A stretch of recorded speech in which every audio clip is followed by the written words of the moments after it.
Tribunals will apply the same criminal procedure, the same Evidence Act that we all know, and possess substantially the same powers as the High Court and the Circuit Court. Why are new tribunals required rather than additional specialized divisions of the existing courts? As things stand, I would have preferred that government went the other way. Why don't we wait to see what happens to that recommendation, unless the the action taken by Parliament is to preempt that, to say this is not a recommendation that we are not going to go with? Why now? Well, NPP flag bearer Dr. Mahamudu Bawumia, in a social media post yesterday, is appealing to President Mahama not to sign the bill altogether when it comes to him. Mr. President, do not assent to this bill. Pause and let the nation ponder and deliberate on this very important matter. This is not a partisan request. The Trades Union Congress, the voice of millions of Ghanaian workers, has called for the bill to be withdrawn altogether, warning that in its current form, it could become a potent tool for weaponizing justice delivery. Well, Dr. Bawumia believes broader engagement over the bill is crucial. He appealed to President Mahama to please engage other stakeholders. Our courts are congested, yes.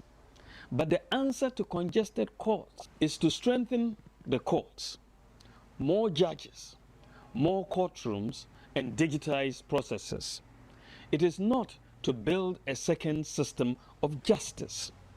Withhold your assent. Convene genuine national engagement. Invite the Ghana Bar Association and other lawyers groups, organized labor, civil society, and the political parties, including my own. We will come in good faith and consult the judiciary itself.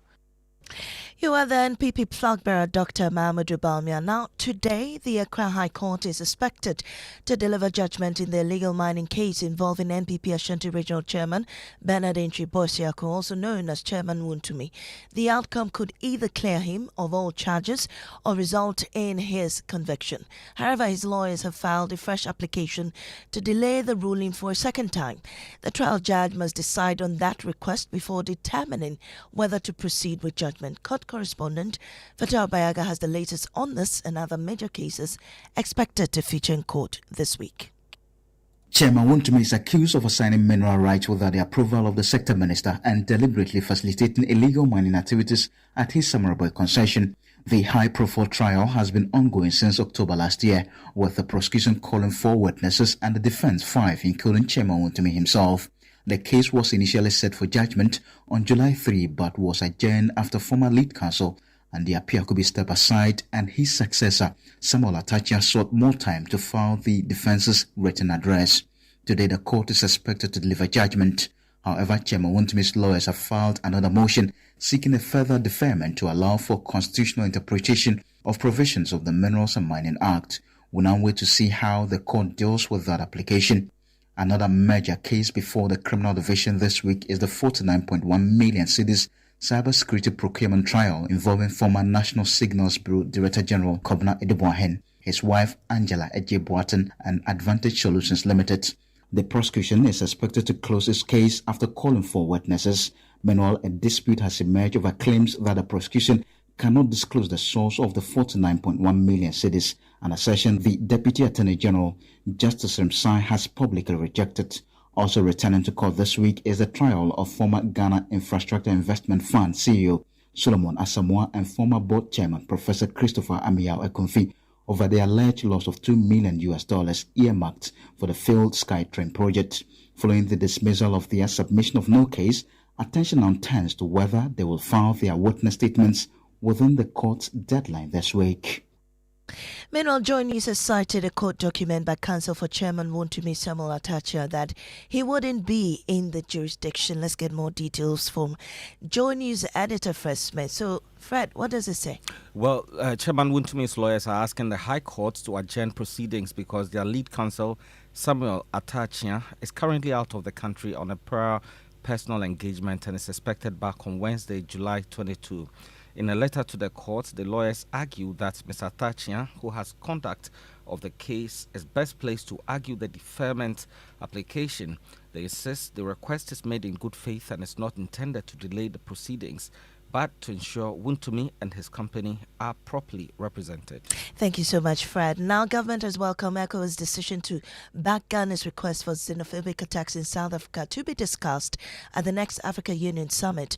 Addressing the ECOWAS meeting in Sierra Leone, President John Mahama condemned the attacks on African nationals, stressing that Africa's liberation was built on cross-border solidarity and warning against allowing intolerance by a few individuals to undermine that shared legacy.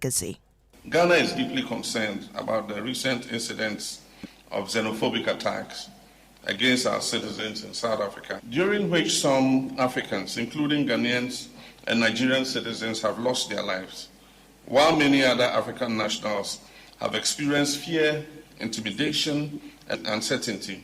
Ghana welcomes the decision of the Authority of Heads of State of ECOWAS to fully endorse and support Ghana's petition at the African Union for the matter to be addressed at the next AU mid-year summit. African liberation was achieved through solidarity across our borders. We must never permit that proud legacy to be weakened by intolerance by a small group of people. And just before we head out, Spain are world champions again after substitute Ferran Torres scored the winner in extra time to seal a 1-0 victory over defending champions Argentina in the 2026 FIFA World Cup final. Here's how British commentator Peter Jury captured the moment. And thundering for Spain by Ferran Torres! At last, at long last, Spain's magic moment! The boy from Barca has taken Spain to within view. And US President Donald Trump hailed the 2026 FIFA World Cup in North America as the most successful tournament ever staged. There has never been anything like it, probably in terms of an event, let alone soccer or football, whatever you want to call it. But I thought it was incredible. It was 4 times greater than any FIFA ever held. And it's probably about 5 times, actually, they're telling me. And that's all for this morning's bulletin. Business is next on the Super Morning Show. Don't go away. Oh, jump on now. Go. Google me. I want time where you can't park where I don't hear the sound of your car. Why you buy new car? No, I don't change my car. It be the same ride. It be the fuel way I change. Way one shouts it. Ever since I started using the all-new Excellium Premium Fuel, fortified with 3-in-1 action. Oh, Joe, now my car they run like electric car. No, it's so. This is the type of fuel where they want to. Because now engine they cost. Where they want for way if I buy it, it go protect my engine. And with the small way I buy, I go drive, sir. Absolutely. It's like strapping a turbocharger to your engine and giving it a protector. And what they bust my mind, Seth, be the 3-in-1 action, no? Excellium, they prevent up to 99% of deposit. It be anti-wear, some be anti-corrosion. Won't pay when I open them. Hey, so where can I find this magical fuel? Just head over to any Total Energy service station and your car will thank you. Hey, they make a finish my gobe fast, then rush go Total Energies. My friend, but why your hand my gobe inside? I give you info. Make a feel the gobe too small. Go. Excellium is designed to protect your car engine, decrease fuel consumption, and lower CO2 emissions. Don't say fuel, say Excellium. Choose Excellium, choose quality. When I say ABSA, you say yes. ABSA Bakiti, we go say yes this 2026 till your jobs start dropping down. Yes, you listening to me right now. I know you get dreams. A work is here, and they work it well. Like me, I want to buy that Porsche car I've been dreaming of. I move into my dream house. No landlord will say me. Join the ABSA family and let's help you say yes to your dreams with tailored banking solutions from loans, mortgages, credit cards to digital banking and more. Make 2026 the year of yes with ABSA. Your story matters. Hey, who dey brush? We dey brush them. Hey, who dey brush? We dey brush them. Hey, brush your teeth. Brush your teeth. Every day and night. Slide the gems and talk to them. Brush the gems away. England gems, we go brush them. Go Asia gems. Jam. We go crush them. Panama Jam. We go crush them. We go. Whatever the germs, brush them away with the new Pepsodent, now in limited edition World Cup packs. This advert is FDA approved. Every day when my children return from school, I don't recognize them all. Hello, do I know you? It's us, Mommy. But these dirty, sweaty uniforms and socks were clean in the morning. Hey, everything has transformed. I understand though. School is hectic. It takes energy to come home this transformed. So I make sure they have some Milo at breakfast. Your champs need nourishment and energy. Give them the Milo Energy at breakfast. Now with vitamin D that supports energy release to help their daily performance. Milo, energy to go further. Milo. This advert is FDA approved. Careful, Charlie. Turn them small, make it past the door. Yes, like that. Yo, my guy, what happened? Hey, you get new TV. Charlie, major upgrade for the tournament season. Oh, this your TV there. The only way I go watch matches for your house. Oh. How much you buy them? I don't buy them. Oh. I win them from the Samsung Win Big promo. Hey, you make serious? How? Simple. I buy my Samsung Galaxy phone from authorized dealer. Where I visit www.samsung.txtghana.com. Where I enter my details to enter the draw. Then boom, I win this 85-inch Samsung TV. Charlie, way more prices today. Galaxy phones, tablets, watches, fridges, washing machines, and more every week. Then I go buy Samsung with that. This promo is on from now till July 3rd. Buy a Samsung Galaxy device and stand a chance to win exciting Samsung prizes every week. This promo is regulated by the NLA on the Caritas Lottery platform. Terms and conditions apply. What will the world need tomorrow? Smarter systems, bolder thinkers, people who don't just use technology but build it as well. At Academic City University, that's exactly whom we train. Whether you're starting your undergraduate degree or advancing with a master's program, from business and communication arts to engineering and computational sciences, our programs are built with industry for real-world impact. You won't just graduate with a certificate, you'll graduate ready to solve, build, and lead. The future belongs to those who are prepared. Are you ready? Call 0594 030 308. Academic City University, educating future-ready leaders. This football season, Star Oil and Point Africa, they give you double. Every Monday and Tuesday, fuel up at Star Oil and get 2 times your bonus points. That's right, double points when you buy quality and affordable fuel from Star Oil. Now, fuel the game for Point Ibeji. From 1st June to 19th July, collect and redeem points in the Point Africa app for amazing rewards, including fuel vouchers, flat screen TVs, PlayStation, Bluetooth speakers, blenders, and food deals. First come, first serve. Charlie, don't just pay. Get point, use point. Download the Point Africa app today. Star Oil, still quality and affordable fuel for all. Terms and conditions apply.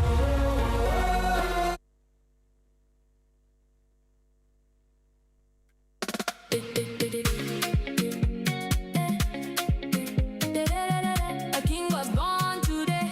Is that how you go celebrate? You say you love the man, but show working, my sister. Open your Cowbank app and credit his account. Life simplified every single day. Yeah. Open your Cowbank app and credit his account. Cowbank, make come easy, Charlie. Life simplified all the way. If you love your man, show working, oh. Not only talking plenty on his birthday. A king was born today. What can he do with that? Give him fuel, give him vibes, give him Cowbank cash just like that. With your Cowbank app, you send money by airtime, pay bills in seconds. Wherever you get, Cowbank make your life simplified. Hey, hey. Cowbank, forward together. Coffee in your cup and joy on the set. The Super Morning Show is always the best bet on Joy 99.7 FM. Good morning to you once again. This is the Super Morning Show on Joy 99.7 FM. My name is Kojo, Akoto, Boateng, and the man Daryl Kwao is here. Kojo the Traveler. Oh, I follow your adventures on social media. Which of them did you like the most? I don't want to talk about the snake one. But it was good. It's been 2 weeks in the bush. It's been raining, so this is the best time to fix problems on the farm. Yeah. So I've spent 2 weeks away I've fixed only 10% of my problems, but it's all good. Well, I like the fact that you're also able to tour the country and see for yourself what the state of our country is, right? Yeah, Not yeah. just in the city, but in Yeah. other parts of the country. And the sad thing is, we do not have a lot of land around the biggest cities, right? So now if you want to farm, large-scale farming, you have to go way further away. All the lands that we reserve for farming are now real estate. So if you look at the Accra town plan, progressive town plans, the special plans, a lot of the lands left for farming have now been taken over by real estate people. If you go to the Doenya area all the way to Sege, it's supposed to be the Accra place, but every 100 meters you see a signboard. This is something land concession. This group of people have bought this for this estate, that estate. So that's concerning. We have to go way further. So sometimes you see people actively in farming traveling. It's not that they really want to travel that far, but they have to go. But that they far. have no option. You have to go so far to get land. Wow. Yeah. Anyway, Argentina didn't win the World Cup. And many people are happy, I guess. What stocks are rising and what stocks are falling because of this? It's interesting. Yeah. Wow. Yes. Well, I know for the Messi fans, you're not excited about this, are they? Well, you can't win it all, and you can't win every day. And Argentina, really, they were shambolic last night. They didn't play who. so the tears and everything was not warranted. Yeah. But congrats to Spain. They've shown how it's done. Consistency. They were very organized and they did a good job. So congrats to Spain. Let me remind you that the 6 a.m. news is brought to you by Total Energies. Total, we go the extra mile for you. Absa Bank Ghana Limited, your story matters. And when you hear Daryl's voice, you know it's time for the Joy Business Report, which is brought to you by Omni Basic Bank, not just another bank. But before we get into the Joy Business Report, you bring you the trumpet. Who is getting the trumpet today? Well, let's do it for Spain, right? Yeah, we are doing it for Spain. And they won, so. And the special one to the Achiase boy. Yes, Nico Williams. For real? He took his medal, gave it to his mother. Wow. Yes, and he's from Ghana. He's from Achiase. Oh, really? Yes, and they've invested There's in a a win hotel for Ghana, or something. I agree with you. It's a big win for Ghana. So the prophet who said that Ghana was going to go to the World Cup final, it has come to pass through Nico Williams. Great. So the trumpet goes to Spain this morning. Nico Williams, the Achiase boy. Trumpets.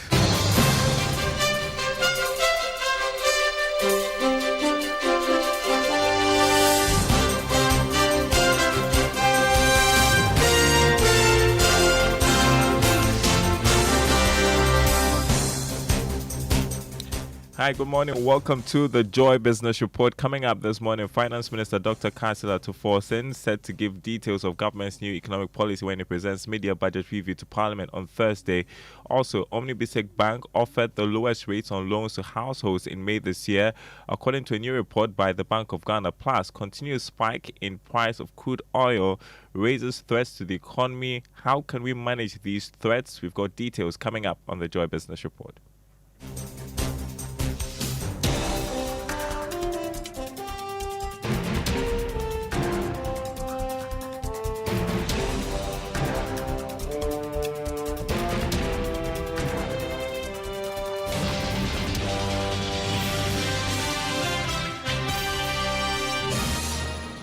My name is Daryl Kwao. Thanks for being with us. Hello to our friends listening from Kofor Radio on KT Radio. Finance Minister Dr. Kansela Tuforsen is set to give details of the much talked about government new economic policy for the country. Well, this will happen when he presents the media budget review to Parliament on Thursday. More in this report and other things to expect. According to government sources, this policy program will look at how it can consolidate recent economic gains whilst shifting the economy from stabilization to long-term growth. The new policy program is expected to be built on the recent fiscal reforms and the economic recovery program implemented by this administration over the past 1 year. The minister would also look at outlining some of the policy initiatives that would help create the needed jobs and possibly offer reliefs to businesses that would move to support government's plan. There is the likelihood that the minister will provide details about the recent IMF program that was concluded, as well as the policy coordinating instrument initiative the government has signed up to after completing the current IMF program. The presentation would also outline progress made when it comes to the current debt restructuring program, especially when it comes to the external debt negotiations. We are, however, not sure for now whether the finance minister will go ahead with its plan of reviewing the VAT rate depending on how it has performed over the past 1 year. Well, so what are the expectations of businesses ahead of the presentation? Some of them are asking for fiscal discipline to be maintained for the rest of the year. Let's first hear from Chief Executive of Dalex Finance, Joe Jackson. Number 2, pay businesses what you owe us. Number 3, keep the economy stable. Number 4, reduce the cost of capital. And the most important thing, get out of the way so we can invest. We can now hear next from Chief Executive of the Association of Ghana Industries, Setchuma Kwabwa. On his part, he's asking government to press ahead with programs that will stimulate growth. Cost of production, once it goes up, then it fuels inflation. So inflation has gone up a little bit. And therefore, if we want to see the second half of the year, we would like to see significant improvement in some of the indicators that support the manufacturing sector so we can create the needed jobs that we need. Away from the budget review, the price of crude oil has inched back to levels as seen a few months ago. It's now getting closer to $90 a barrel. But should we be worried again by this development? We've got details in the following report. For managers of the economy, the current development in the Middle East, which some have projected that it will not end soon, should get all of us worried. This is due to the fact that we all saw how the first round of this Middle East war between US and Iran and how it impacted on the Ghana cedi in terms of people demanding more dollars to finance the rising cost of imported finished petroleum products. But even though some will say that our reserves are equally strong, how long can we withstand this fresh pressure? There are others who have also argued that the recent spike in inflation and rising crude oil prices might have played a role. We should also not forget about the current development and how that could force the Bank of Ghana to hike the policy rate from the current levels of 14%. Now, this is because if the economic situation hadn't gotten that bad, there was the likelihood that the central bank would have held the policy rate or cut it by some marginal margin, a move that could have helped in reducing the cost of doing business in the country. All right. So government recorded a 73% oversubscription of last week's Treasury bills auction as demand for the short-term instrument surged. According to auction results by the Bank of Ghana, the 364-day bill was once again the most subscribed due to the high interest rate. More in this report. The government, however, accepted about 9.978 billion Ghana cedis of the bid. The 364-day bill was once again the most patronized, as 8.31 billion Ghana cedis of the bid were tendered, representing 64.9% of the total bid. The uptake was, however, 6.35 billion Ghana cedis. The 182-day bill received bids of 873.9 million Ghana cedis. A little above 584 million Ghana cedis was accepted. For the 91-day bill, 3.5 billion Ghana cedis of the bids were tendered. A little above 3 billion Ghana cedis of the bids were accepted. Meanwhile, interest rates fell at the shorter end of the yield curve. The yield on the 91-day bill went down by 8 basis points to 5.78%. Similarly, the 182-day bill also dropped to 7.67% from the previous weeks of 7.78%. However, the yield on the 364-day bill remained unchanged at 12.99%. Now, containing a possible spike in inflation in the coming months, managing external threats to the economy, and firmly stabilizing the city, these are some of the issues that are likely to dominate the agenda as the Monetary Policy Committee of the Bank of Ghana begins its meetings this morning. Over the next 2 days, the committee will review developments in the economy and the policy rate, which stands currently at 14%. Any action on this rate will influence the cost of credit for the next 2 months.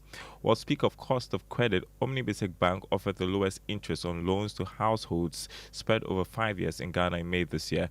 That's according to the annualized percentage rates released by the Bank of Ghana. Here are details. For households that took loans spread over 3 years in May, Stanbic Bank offered the lowest interest rate of 11.59%. For a 5-year credit facility to households, Stanbic Bank came on top with the lowest interest rates in May of 11.62%. According to the Bank of Ghana, the annualized percentage rate is the true cost on loans that borrowers pay when you factor the Ghana reference rate, the bank-specific risk premium, and other bank charges. It was the expectation of the Bank of Ghana that the regular publication of these rates could go a long way to help in driving down the cost of credit in the country. You're listening to the Joy Business Report. Now, players in the poultry business have maintained that efforts to revive the poultry sector must go beyond government intervention and focus on fixing the underlying challenges affecting production. James Ishen has a wrap from the Joy Business Roundtable on the topic, Can Ghana Feed Itself? The Future of Poultry Beyond Nkukor Nketenkete. Speaking on the special discussion, Can Ghana Feed Itself? The Future of Poultry Beyond Nkukor Nketenkete, Chief Executive of the Greater Accra Poultry Farmers Association, Ali Mohammed, expressed concerns over what he described as a disconnect between policy formulation and realities confronting poultry farmers. If it's anything to go by, actually, the policymakers need to come down because look, there's a disjoint from the local to the national level. Meanwhile, a representative of the Veterinary Medical Association, Dr. Kwaupeku, called for the swift passage of the Animal Health Bill. I think that with the passage of this law, it will really empower the animal health sector to be able to carry out most of these things. A poultry farmer and Chief Executive Officer of Rockland Farms, Edith Wheatland, also underscored the need for increased financial support for farmers. Trying to have a sustainable poultry food security in Ghana is not up to one person. Responding to the concerns raised by the panelists, coordinator of the Feed Ghana program, Bright Damoji, maintained that government has undertaken extensive stakeholder consultation under the Nkukor Nketenkete initiative. I can tell you that 11 regions across the country, except the 5 northern regions, have benefited from this program. The discussion forms part of ongoing national conversation on food security and effort to increase local production under the Feed Ghana agenda. All right, as we wrap up, let's find out how your investments will fare on the Ghana Stock Exchange this week. Here's Caitlin Datsey of Data Bank Research. Last week, trading activity on the stock market ended on a positive note with price gains in 11 equities against 4 laggards. The top gainers were Intravenous Infusions, Port and Clydestone, while ETI, Standard Chartered Bank and Total Energies declined. Driven by the price moves, the Ghana Stock Exchange Composite Index surged to a year-to-date gain of 70.3%, while the Data Bank Stock Index declined to a return of 87.9%. Weekly turnover increased to 370.9 million Ghana cedis after trading 6.5 million shares over 25 counters, with Access Bank accounting for 78.3% of the market turnover. This week, we expect the share prices of Ecobank Ghana, GCB Bank, Intravenous Infusions, and MTN Ghana to increase, while ETI declines. For Joy Business Reports, Caitlin Dazi of Data Bank Research. On the commodity market this morning, crude oil went up marginally, selling at $90.26 a barrel. Gold is still going down. The price of gold on the international market trading at $4,011 an ounce. Cocoa shot up by more than $100, is selling this morning at $5,533 a ton. On the currency market, the dollar going for 11 cedis 63 pesos. That's what major commercial banks are offering their clients. The euro 13 cedis 34 pesos. The British pound 15 cedis 74 pesos. The forex bureaus quoting the dollar 12 cedis 20 pesos. More news on our website myjoyonline.com/business. My name is Darryl Kwao. Thanks for listening. The Super Morning Show continues with Kojo and the team, and lots of people sending you their problems this morning on WhatsApp. People have problems, eh? People have problems. Too many problems. And I'm sure you're going to be reading them along the way. We will spend the week looking at people's problems. There are a lot of things that have been left undone in this country. So we'll be looking at them here on the Super Morning Show. But thank you for bringing us the Joy Business Report. We will have our inspirational song for the morning. And our inspirational song is from Team Eternity Ghana. Okay. It's the Ghana chant. And it goes out to Spain again. Enjoy this.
99.7 FM. And this is Team Eternity Ghana with the Ghana chant. I remember the song, the original, very well. And I think they've delivered a great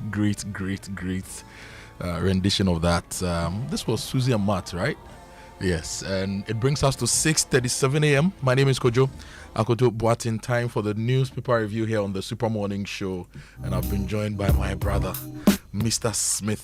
Fred Smith is here. Good morning, Fred. How are you? Good morning to you. I'm doing good to very well. see you. Yeah, after a very long time. Yeah, and I'm seeing new grey hair developing in different places. And I was I going tried to shave them off, it was just here. Now it's here, it's everywhere. I tried to shave it off, but it keeps coming. But you look really good, man. Thank you you look so much. really Thank you good. And it's good to see you this morning. Yeah, nice to be back. How was your weekend? Well, it was okay. I was recovering from an injury, so I kept it cool. But you're good now. But I'm fine. Great to have you here. We are bringing you the newspaper review shortly, but let me give you the drive safe tip. You will give us a tip this morning, Fred. Okay, before you give us a tip, let me share the fuel tip. If you have fire extinguishers, check them regularly to ensure that they are in place, they are visible, and within service date. Emergency equipment should not only exist, it must be ready to work, and false confidence can be dangerous. And this is a message from Comac. And so make sure you have fire extinguishers and always check them and be sure they are in optimal condition for you. So what's our tip for drive safe? Well, I have a friend. He's a Jamaican friend called Alan. I used to ride in his car, and he's very particular about how to use the seatbelt. So he reminds me of the seatbelt. He says the moment you enter the vehicle, make sure your seatbelt is on. And until the vehicle comes to a complete stop, don't take it off. So the moment you enter the vehicle, you must wear your seatbelt, and until it comes to a complete stop. Yes, you don't have to take it off. Okay. Thank you for that tip. And it's now time for Say It Right. It's brought to you by Kingdom Books. Kingdom Books, quality and affordability are their hallmarks. And Societe Generale Bank Ghana, the future is you. Something must be done. You say either, I say either. Today, let's learn how to say this word. Jewellery.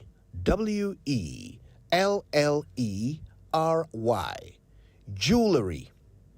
Jewelry. Jewelry refers to a collection of ornaments and trinkets, usually made up of rings, necklaces, and bracelets, made from precious metals and jewels. The word is jewelry, not jewelries. Jewelry originates from a Latin word jocal, which eventually became the French word jouel. It originally meant plaything or adornment. A further translation could have it as toy. Back in those days, rich people wore jewelry as pointless adornments simply to demonstrate their status in life. They were playthings which other members of society could not afford. So came the word jewelry, not jewelries, and not jewelries. That is not how to say it right.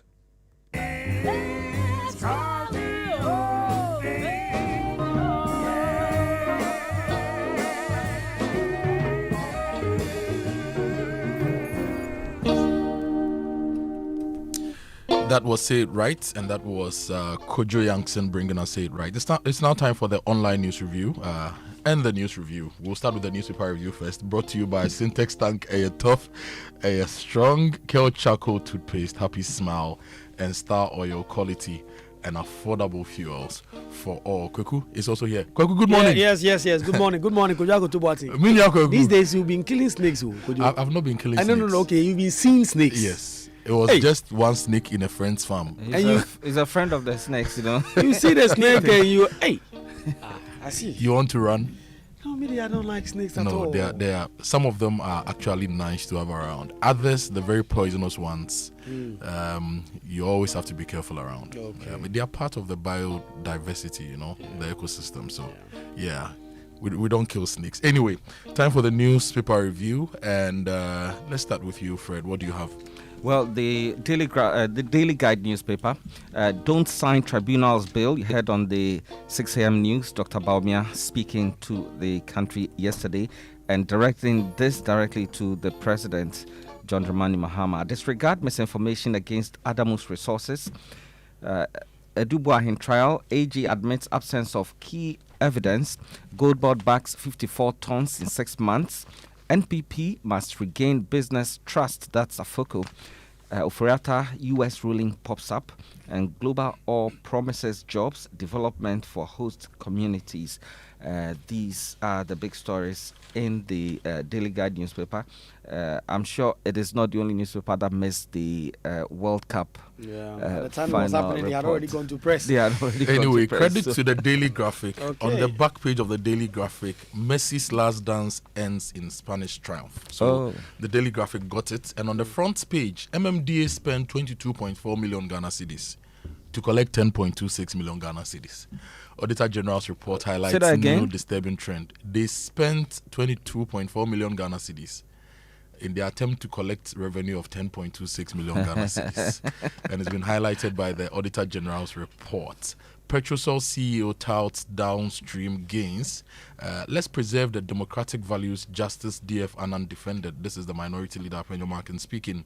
And please vow action against officers over alleged assault on graphic employee. That's the graphic. Yeah, the Daily Gist, jailed TikToker beaten, forced to plead guilty. That is the story in this newspaper. And then a Dubois rejects Deputy AG's social media trial. Stop the kangaroo courts. Baumia tells Mahama on tribunals. NPP must cut businesses to return to power. Paul Afoko speaking. Sewa Regional Hospital contractor overpaid. Akando speaking. And then Spain lift World Cup trophy. The Daily Gist also got that. And OSP's Ofuriata extradition mission in limbo as U.S. court grants him permanent residency. That story is all in the Daily Gist. The News Center, 78.6 million Ghana cedi rot at NPA in 2025. Auditor General uncovers massive fuel diversions, unmasked fuel and regulatory failures. Gold boards purchases reach 54 tons mid-year 2026. Danabi seeks first vice chair with 26-year service to NPP. Ahiagba declares bid for NPP first vice chair. And government snaps TUC and passed tribunals bill. The sports story they have in the news center, the president has been speaking about the Black Stars. They didn't do too well at the World Cup. At least they didn't go past the round of 32.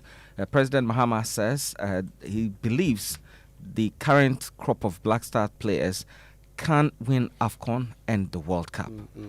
The Business and Financial Times is Cocoa Board rebuilding investor trust ahead of 1 billion bond. Bayport reports strong half 1 2026 performance, and MIF post 1.1 billion audited profit in 2025. And then Community Banking, CETRE, Community Bank records growth in all indicators, post 114 million profit before tax, offers bonus shares to meet new capital requirement. So those are the newspaper headlines. We'll go online now, and the online news review is brought to you by Zenith Bank, in your best interest. My Joe Online this morning. My Joe Online, Atoforcing to unveil government's new economic strategy in mid-year budget review. That is on Thursday. Spain battle past 10-man Argentina 1-0 in extra time to win World Cup.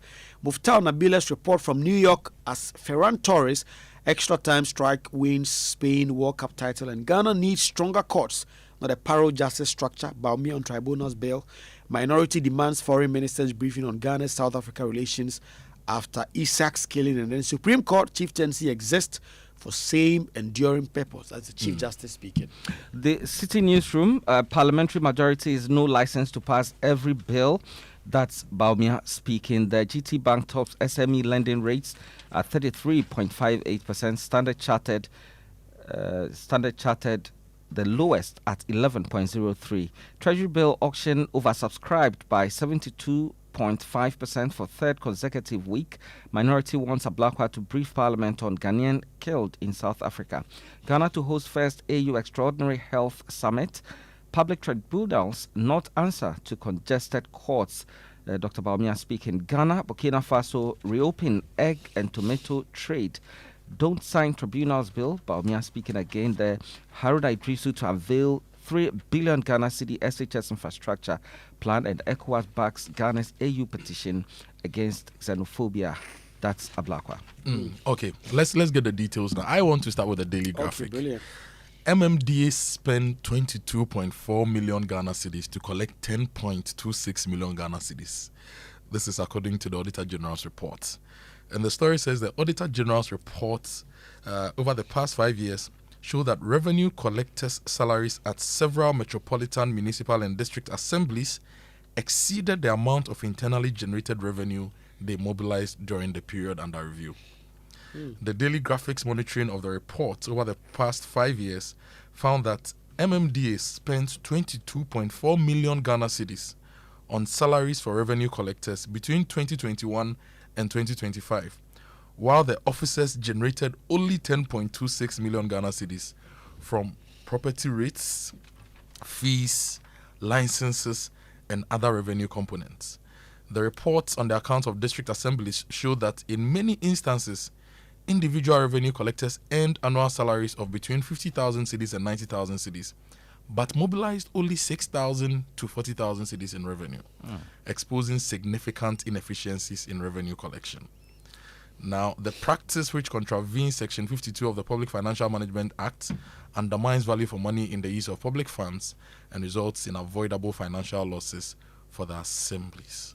So that's the big story by the daily graphic this morning. I would love to hear their response to the Auditor General, because they would have provided some responses. That would have given us a good context. Let me go deeper and share some more with you. Now, the daily graphic writes that the identified assemblies included Esunafo South, Brekum, Doma Central, Brekum West, Doma West.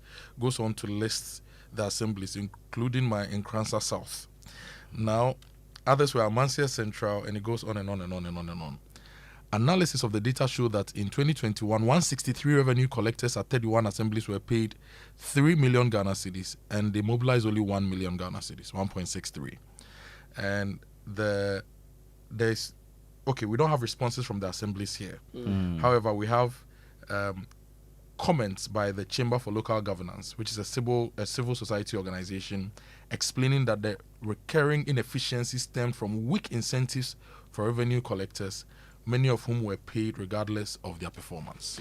I like to say that they don't deserve to even be there. We don't need the revenue collectors if they're going to spend more than they collect. But it won't be fair to them, because I don't know what the explanation is to the Auditor General. So I'll limit myself to this. For someone who has been worried about how we manage our assemblies, I think this reveals a whole lot of other things. So from property rates to licenses to everything, you are collecting this amount of money. And there is technology to enable us do this. There is technology, and there are a lot of young people who need jobs. Let's use technology. Let's use the labor we have. Let's collect property rates. I don't know the last time somebody came to you asking you to pay property rates. Professor Kwesi Prempeh has been complaining about it all the time. That I don't know the last time nobody is coming to him. Sometimes he even reaches out, and it's like nobody wants the money. Exactly. And there are assemblies, particularly, in Greater Accra, the assemblies that could be making millions in property rates that they could use for a lot of things. They've simply slept on it. Let's do especially housing, because housing seems to be the biggest problem we have, and it's, in fact, I believe it's the major reason why we're having flooding, because people struggle to find a place to build on their own. The state is not providing it, assemblies are not providing it, and so they choose to build on their own, and wherever they find the land, they do. If it's in the waterway, they will. If it's the assembly building, they will know where to build, and we will be able to prevent some flooding happening to us. Let's do some justice-related stories. This one in the Daily Gist says, jailed TikToker was beaten and forced to plead guilty. That is the story by Grace Ziga. Says the conviction and 1-year prison sentence handed to TikTok content creator Camila Al-Hassan has taken a dramatic political turn, with the leading opposition NPP alleging she was railroaded to prison after unmitigated assault by national security operatives.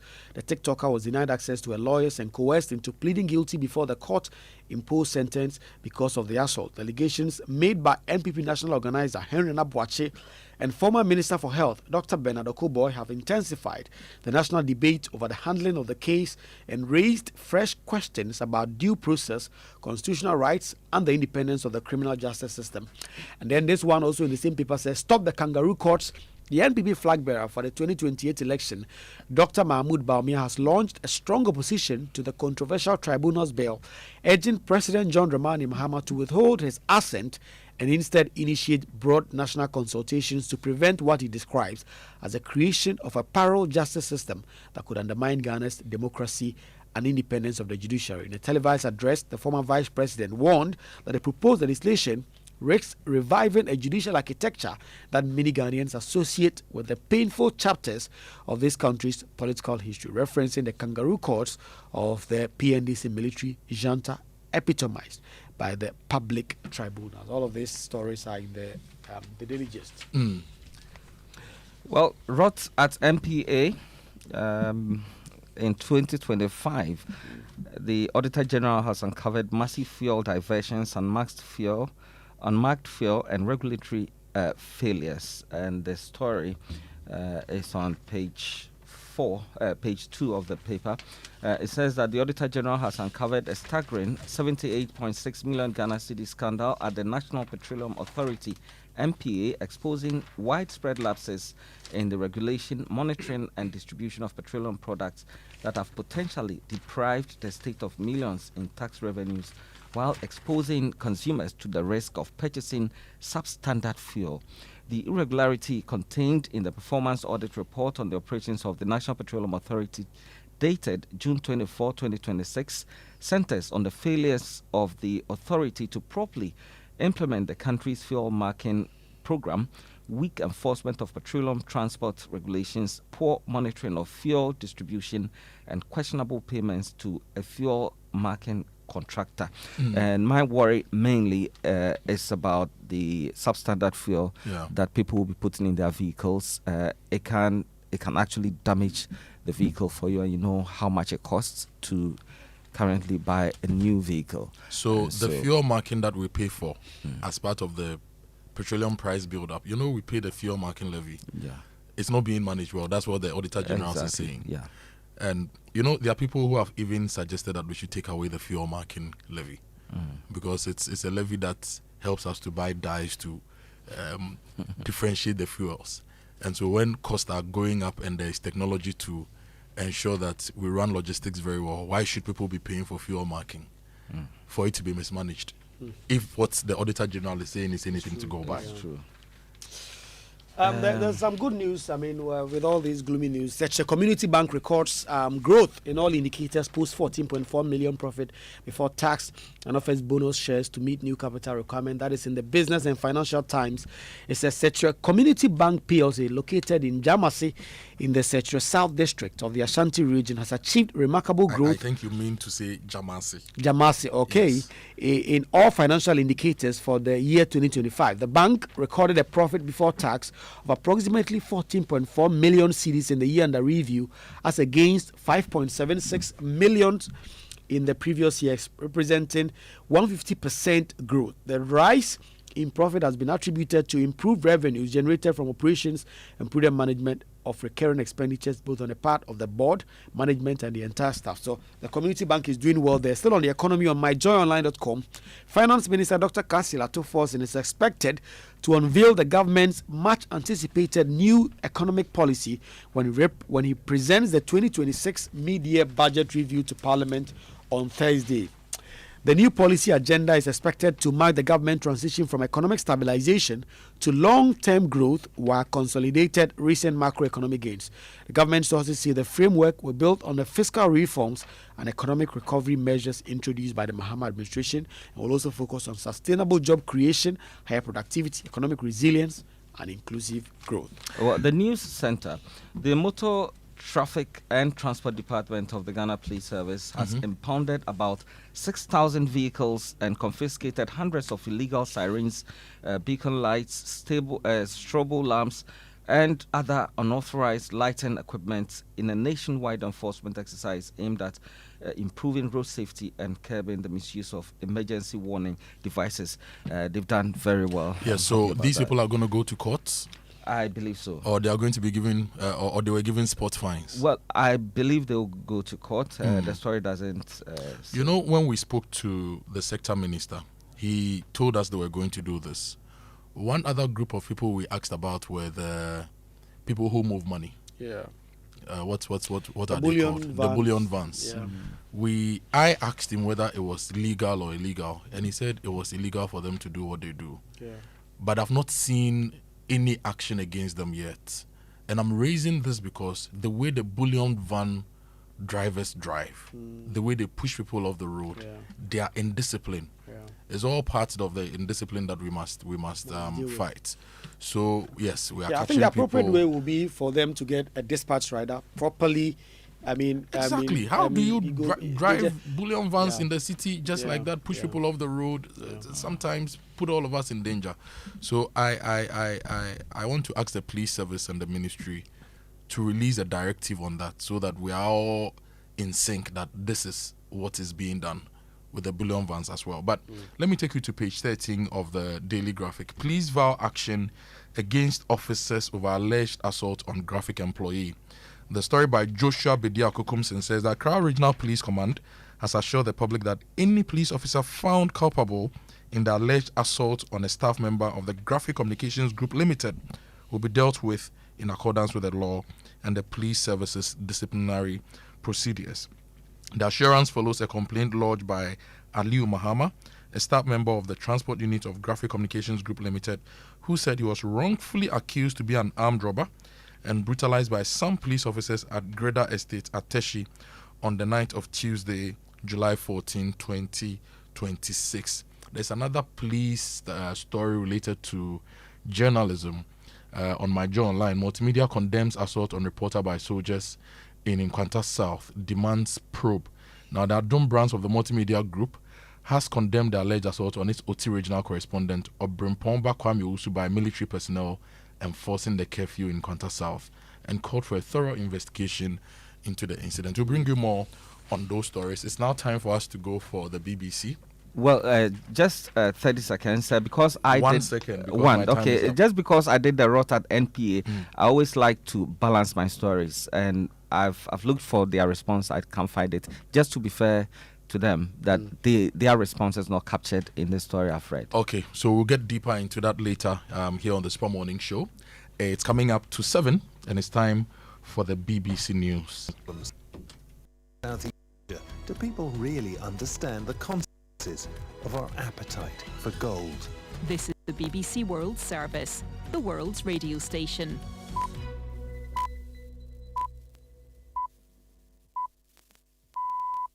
Coming up from the BBC World Service, The Interview, conversations with the people shaping our world, with me, Paddy O'Connell. For this episode, I speak to Maggie Haberman, White House correspondent for the New York Times, and co-author of a new book about Donald Trump's return to office.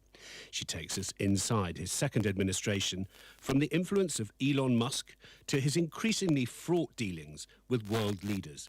Maggie tells me why she believes Donald Trump's second presidency is fundamentally different from his first, and how he's testing the limits of presidential power. We started thinking very early into Trump's second term that what we were looking at was not a typical transfer of power within the normal bounds that we know it. This was an entirely different type of U.S. presidency, a massive, massive escalation in expansion of executive power. Maggie Haberman. Hear more on The Interview after the news.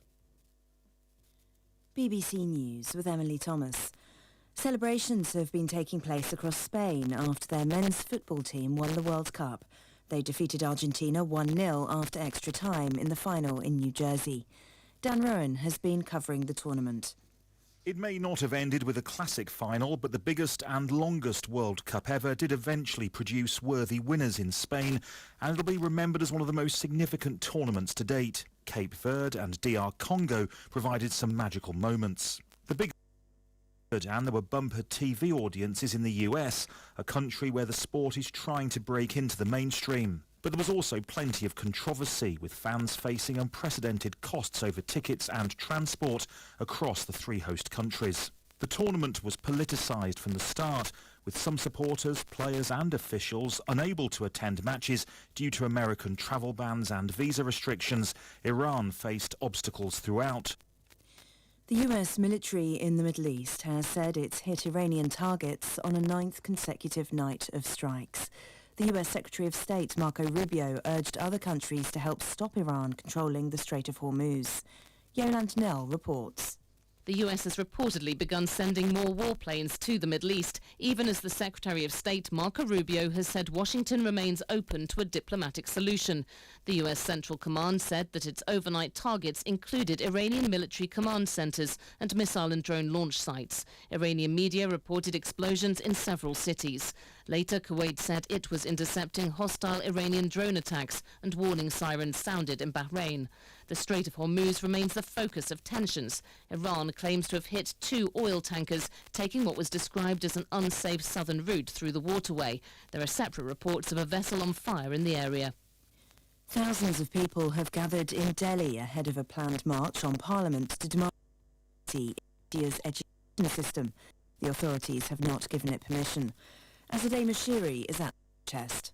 The Cockroach Junta Party are leading chants from a stage at the only site authorised by police for today's protest. They claim, despite efforts to quash their movement, they will continue demanding the resignation of the education minister and fight for reform after a key student entrance exam paper was leaked and students were forced to retake the exam. Sonam Wangchuk has said he will end his hunger strike should Parliament take up the issue today. The 59-year-old will not be participating in the protest after he was forcefully taken to the hospital on Saturday. A Ukrainian official in the southern port city of Odessa says infrastructure has been damaged in a Russian missile strike. The Russian Ministry of Defense said it had struck fuel and lubricant storage tanks intended for the Ukrainian armed forces at Odessa's port. World news from the BBC. In Britain, Andy Burnham is set to become the country's 7th Prime Minister in 10 years later today. The outgoing Labour leader, Keir Starmer, will formally offer his resignation to King Charles this morning. Rob Watson reports. Andy Burnham is promising the biggest change in British politics in 40 years. Quite a claim given those 4 decades have included such political giants as Margaret Thatcher and Tony Blair. He strongly indicated he wants to lead an even more left-leaning government than Keir Starmer's, but the details have been few and far between. On foreign policy, there's likely to be more continuity than change, with Mr Burnham wanting to concentrate on domestic politics and improving living standards at home, something that has eluded his 6 recent predecessors. The authorities in Guyana now say 67 people have been rescued after a ferry sank off the Atlantic coast on Saturday night. Among those saved are the captain and 15 children. The vessel had at least 133 people on board. It was travelling from the capital, Georgetown, to Port Kaituma in the north when the accident occurred. The Public Works Minister said initial findings indicated that the ship flipped over after being hit by a big wave. A British rapper and YouTuber, Young Philly, has gone on trial in Australia on sexual assault charges. It's alleged he sexually assaulted a woman following a concert in Perth in 2024. His accuser alleges that she was bitten, slapped, strangled and raped by the rapper after she was invited back to his hotel. Young Philly, whose real name is Andres Felipe Valencia Barrientos, denies the charges. President Trump has said that the jet recently donated by Qatar that serves as Air Force One will be sent away for upgrades. It follows questions about its security features. It was reported that the new plane lacked sufficient security features. BBC News. Hey, Ajua. Challenge these days, new level crowd.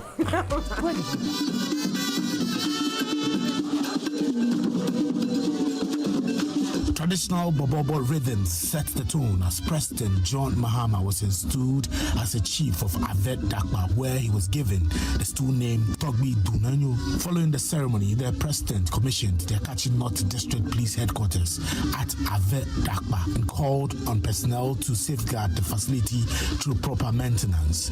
Earlier, he inspected the whole sports stadium and unveiled plans to replace the existing structure with a modern multi-purpose stadium. Later, during a citizens' engagement at the Whole Technical University, he said government is on course to deliver the Keta port. He revealed that 20 investors have expressed interest in partnering with the state to develop the facility as government plans to extend rail connection from Dawa in the Shai Usidoku district to the Keta port. We are praising the proposals of strategic investors. Several people, more than 20 investors have come who have expressed interest in joining us to do the Keta port. And one of the recommendations is that we're going to extend the rail line, the Tamakosombo line. We're going to extend it to Dawa. There's a new industrial area when you're coming to Volta region. There's the Dawa industrial area on your left. The rail line is going to be extended there. And our intention is to extend it from Dawa to Keta so that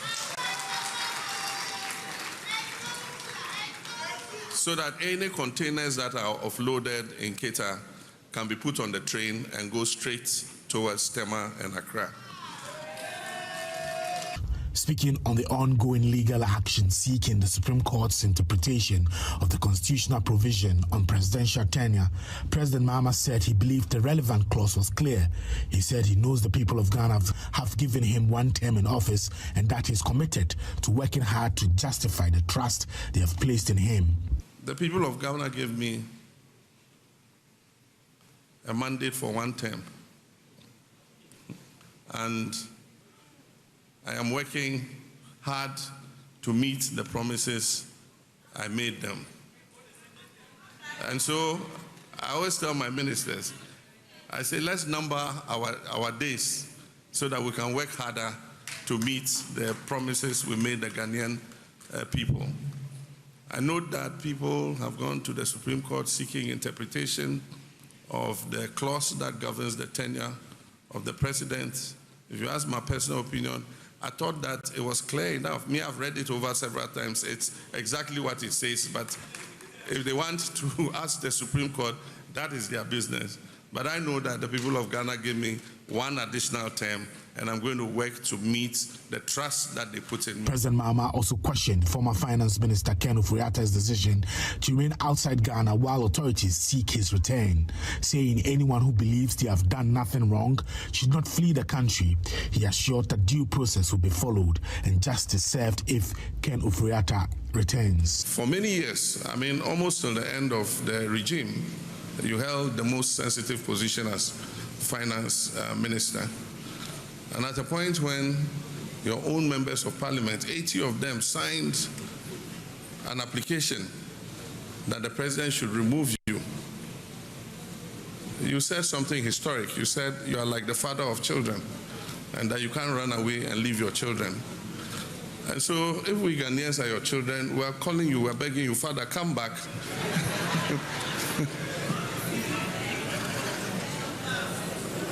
Your children are calling you to come back, but just the act of fleeing, if you're a man of principle and you believe you've done nothing wrong, I don't see why you should flee your own country. And so we'll see what the legal regime is and how it proceeds. But whatever it is, if he's brought back, he will have justice. We believe in the judicial system of our country. You have the best of lawyers to defend him. But if he doesn't come back to, then it means that he leaves a cloud of doubt over his head forever, and his children and his grandchildren. And so we'll see how things play out.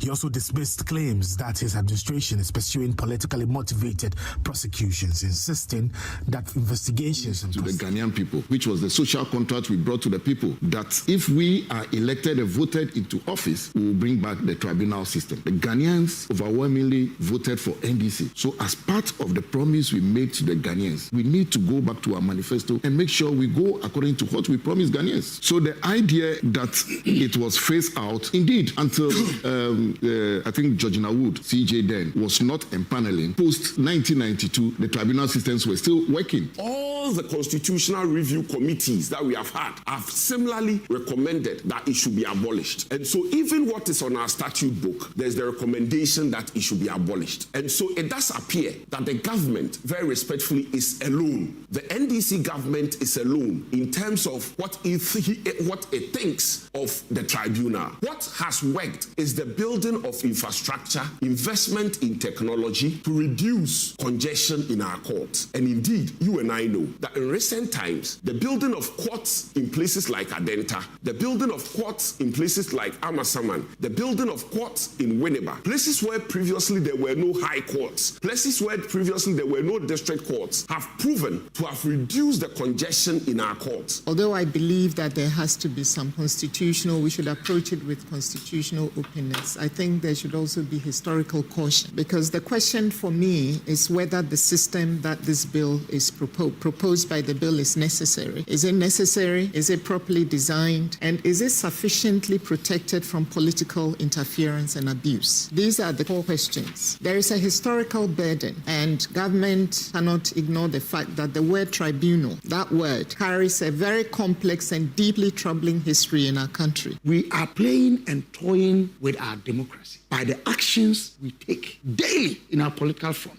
We're presuming that the tribunals will be bad. It's not presumption. There's a history which has been catalogued, and we know that. But it went through a transformation. Which transformation? Which transformation? Tell me. Dr. Kopong has just told you that when he hears the word tribunal, Miss Vicky Bright has told you when she hears the name tribunal.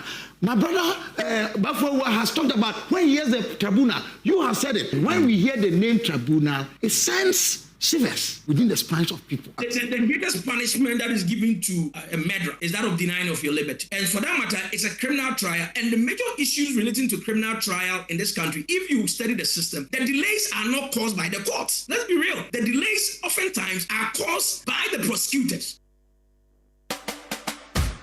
Are guided solely by evidence and due process.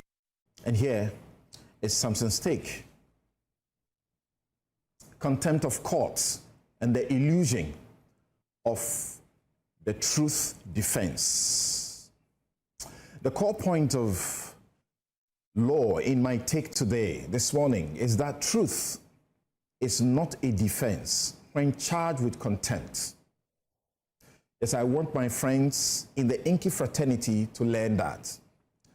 There is an ignorant, dangerous, persistent misconception within the media landscape that a journalist cannot be punished if they are merely reporting the facts or telling the truth.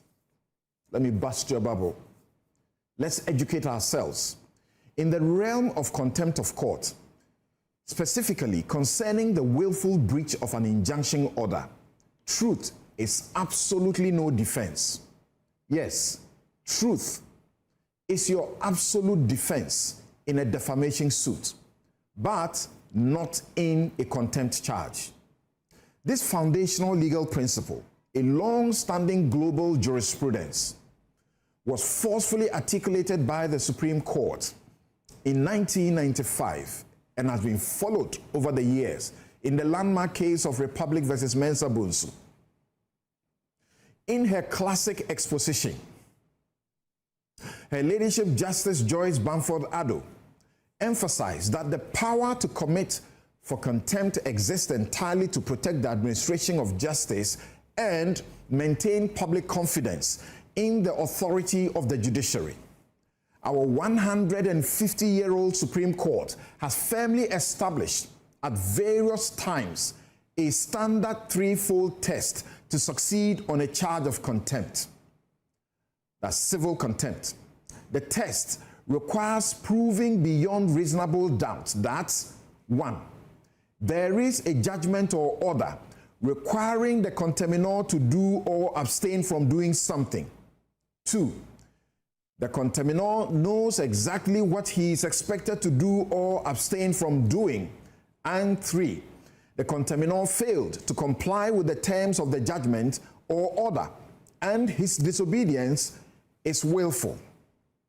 My dear friends, when a court issues an injunction restraining a party from making a specific publication, it is not a request for an opinion, nor is it an invitation to debate the veracity of the underlying facts. It is a strict judicial command, however wrong the judgment or order is in fact. And in this case, I don't really support that injunction order. But until a court has set a plain wrong judgment or order aside, you disobey it on the pain of potential jail, my friends. If a journalist chooses to publish the exact material prohibited by that order, the court is not called upon to determine whether the report is true or false. Please get that. The court is concerned strictly with compliance. To allow a party to intentionally violate a court order under the guise that the facts are true will destroy the rule of law, permitting individuals to try their cases in the court of public opinion and treat judicial directives as optional. Let's separate contempt from freedom of the press, my dear friends. Following the recent conviction of journalist Larry Dogbe of the Herald newspaper, who was sentenced to 7 days in prison for what the court determined as flagrant violation of an interlocutory injunction order, a problematic narrative began taking roots, started by him. He and several media practitioners attempted to shift focus to the factual accuracy of his reportage, arguing that the courts were actively attacking press freedom. Let the law be stated clearly once again. This case had absolutely nothing to do with an attack on press freedom. We must be candid with ourselves, or we lose integrity and faith with the people. Our Constitution guarantees free speech and media independence, but it does not grant journalists an absolute license or sovereign immunity to treat lawful orders of a court of competent jurisdiction with contempt. I've seen media people go to the defense of media guys who have been found doing wrong, even when they have been found acting rogue and fraudulently. We can't do that. Larry Dogbe was not convicted for being a journalist. No, he was sentenced to jail because the court found that he had verified knowledge of a restraining order and deliberately chose to publish headlines in direct defiance of it. While I expressed the view that a fine, a reprimand, caution, or a bond to be of good behavior would have been a preferable alternative to a custodial sentence, the same way I do when it comes to speech offenses, the trial judge, Justice Akoto, exercised a lawful judicial discretion. It was an option fully available to him under the law to protect the integrity of the court. Without my intervention to correct the facts and the law, this judge, the judiciary, and in fact government would have continued to suffer completely unwarranted public attacks over an engineered narrative of attack on press freedom. Now check the irony of judicial grace. The narrative of a vindictive judiciary becomes completely absurd when reviewing the official court processes immediately following the conviction. The very next day, the same judge who had been set up as a target for public outrage actually bent backwards to grant Larry Dogbe an unusual legal favor.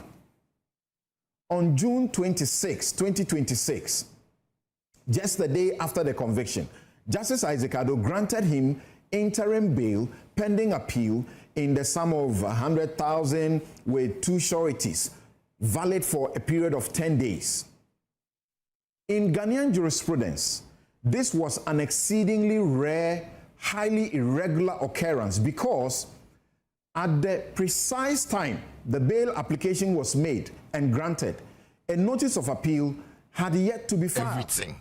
So that you feel the pa.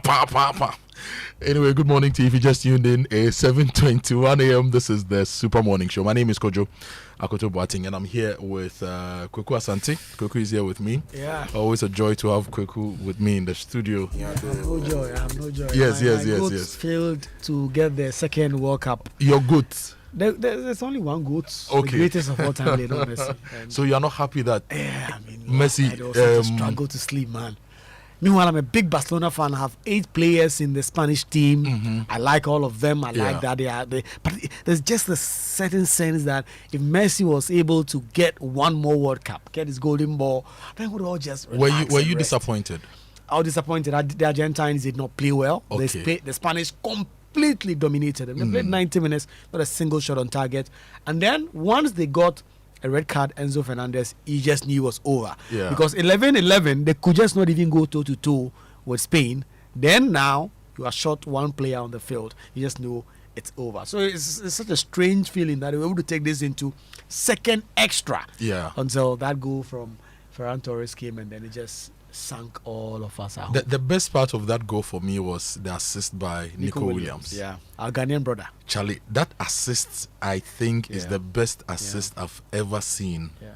I don't watch as many games, so most of the games, this is the best assist I've seen by Nico Williams. And I was so proud to see his mother in the stands, his family in the stands. He took his winner's medal, walked straight to his mother and handed it over to him.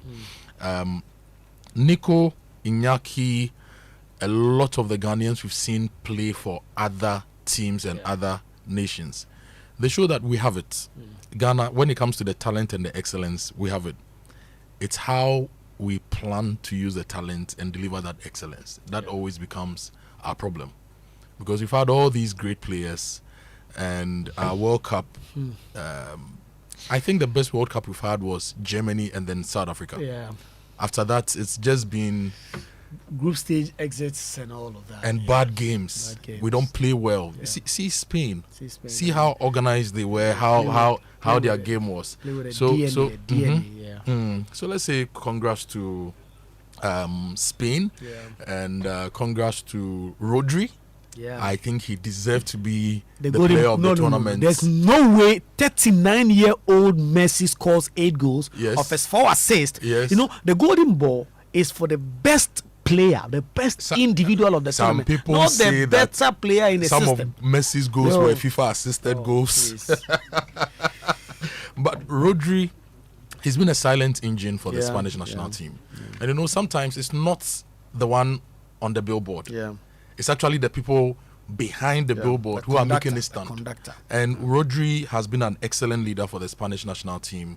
Great player. And I think he deserves to win that Player of the Tournament award. So, look, we all watched the World Cup. You saw it. I saw it. Your thoughts? You can send us a message, 055-11-11997. Do you think it was a well-deserved win for Spain? There are people suggesting that the fact that some of us supported Spain makes us anti-Messi. But I supported Spain. 2 reasons. I think they've played well and they have Nico Williams who has Ghana blood. Yeah. Right. So supporting Spain doesn't make me anti-Messi, even though I was happy Messi didn't win it and he cried. So share your thoughts, 055-11-11997. I'll be happy to read your messages here. I already have a lot of your messages on what you want done for you this week. Now, Nana in Spintex says, good morning, Kojo. Welcome back to work. Please, the cutting down of our road signs is driving some of us crazy.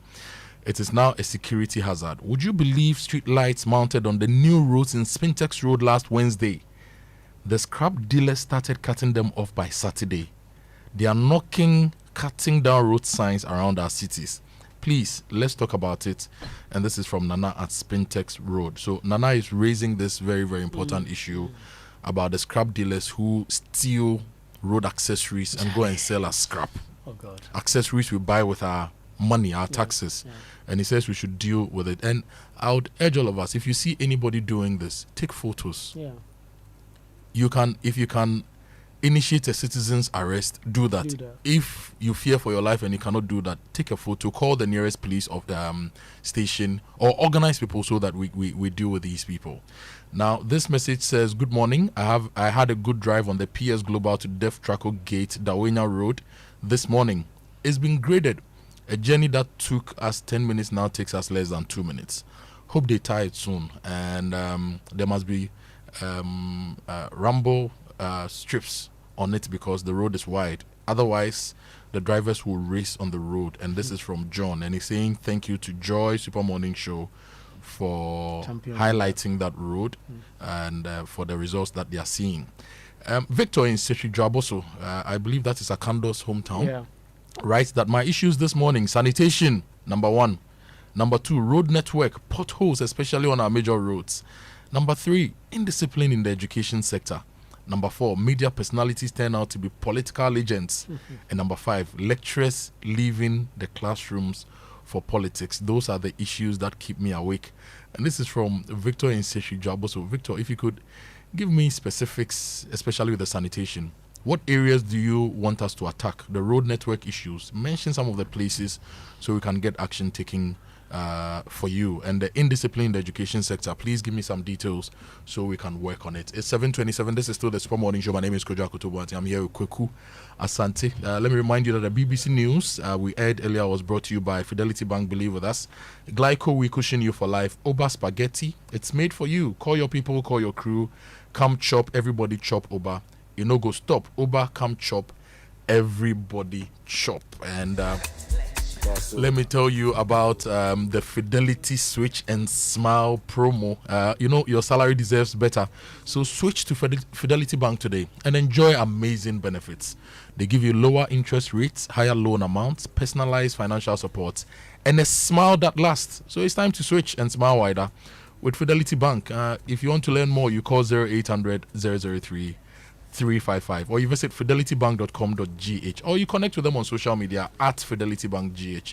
Fidelity Bank, believe with us. Have you heard about the incredible benefit of Exilium from Total Energies? Let me tell you more about this premium fuel with its amazing 3-in-1 power. Total Energies introduces Exilium new formula, the additive enriched fuel with its enriched and powerful 3-in-1 action that cleans your engine, extends its life, and lowers your fuel consumption. Thanks to the cumulative effect of its anti-corrosion, anti-wear, and detergent additives, Exilium new formula also lowers your vehicle's fuel consumption and reduces carbon dioxide emissions. You will drive, sir. Experience the difference with Total Energies Exilium new formula. Choose Exilium, choose quality. And the Bank of Africa Quick Fix Loan is back. The Quick Fix Loan is back and it's running till the end of October 2026. Bank of Africa is offering short-term loans at very slim rates to salaried workers. If it's for school fees, prospectus, car maintenance, or that much deserved family vacation, Bank of Africa will sort you out. So you need to visit the nearest Bank of Africa branch or chat with Fafa at boaghana.com to sign up. You may also want to WhatsApp 0244338226 for more information. Sometimes all you need is that quick fix.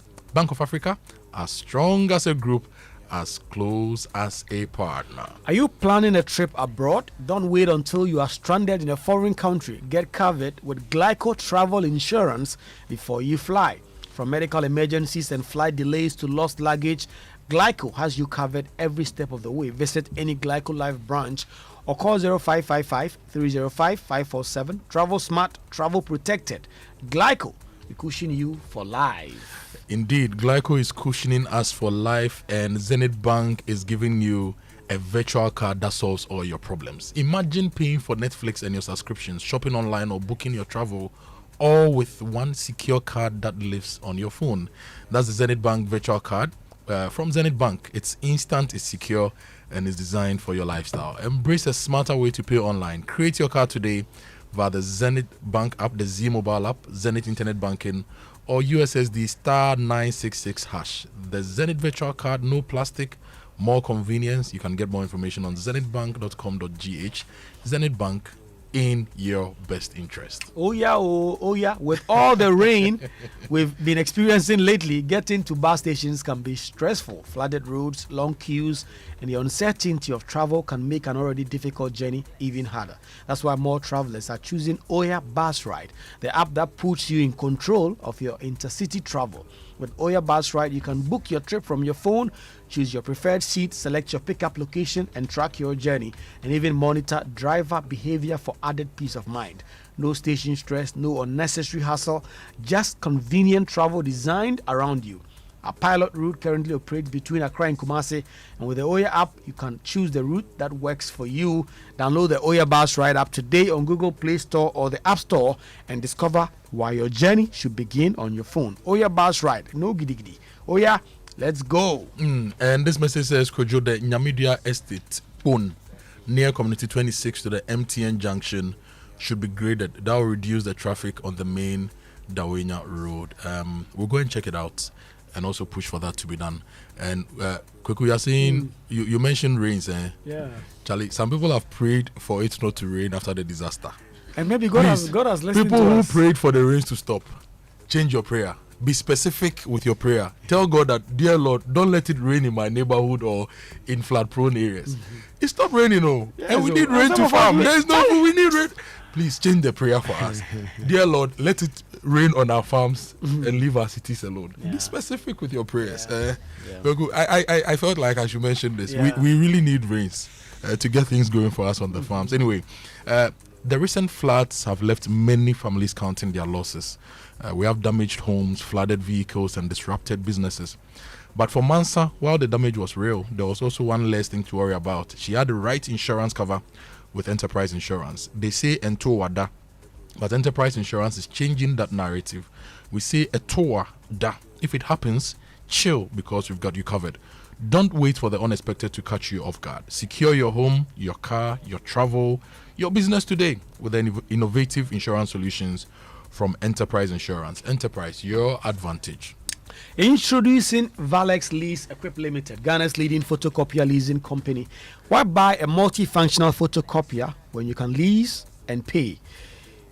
When you can lease and pay as you copy and print or design your own payment lease, A4, A3, heavy duty MFP with sorter, stapler, finisher, production machine with sorter, stapler, finisher, and enjoy free toners, cartridges, free repairs, free maintenance, follow me printing, centralized monitoring of all staff, and nationwide coverage. Forget about the unnecessary expensive gimmick and save yourself over 60% cost.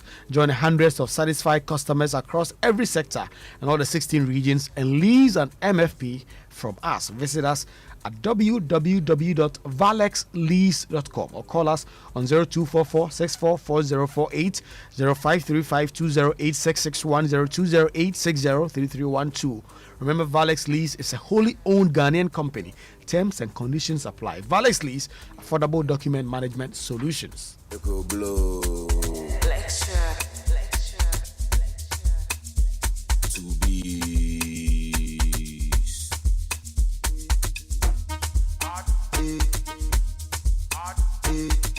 This is one of my favorite songs now from R2B's. The title of the song is Sure Banker. It's not a new song. It's been there, but Charlie, I just discovered the song last week when I was going to the farm, and I've been listening to it. Going to farm and you listen to 3 songs for 6 hours. Hey, Kojo. Give Up and See, Sure Banker, and Yawa Boateng. Yes, those 3 songs are my favorite. But look, if you are looking for that Sure Banker, if you're a business person and you're looking for the Sure Banker to help you bank right and grow your business, I want to introduce SG Bank to you. If you need equipment or machinery to expand your operations, their finance lease solution can help you. And if you're looking for working capital to take advantage of new opportunities, the Boafo loan is designed to support your business growth. And if you're waiting for customers to settle invoices, they have the factoring and invoice discounting solutions that helps you to unlock cash tied up in receivables, whilst your business accounts provide the business banking support that you need. So look, talk to SG Bank today, Societe Generale Ghana. They have the expertise and solutions to help you grow your business. Visit societegenerale.com.gh or you call 0302-214-314 between now and September and learn more about the SME loans promo and discover how SG Bank can, SG Ghana can support the next chapter of your business. Societe Generale Ghana, the future is you. Let's talk water tanks. You know the secret to real water storage? It's simple. If your tank doesn't have the tortoise on it, then that is not the correct tank. That is right. A tortoise tank, Syntex tank, is the champion of water tanks. It is strong and durable and built to handle our Ghanaian weather. Rain or shine, Syntex tank has your back. So my people, go outside, check your tank, and if it doesn't have a tortoise on it, it is time to upgrade.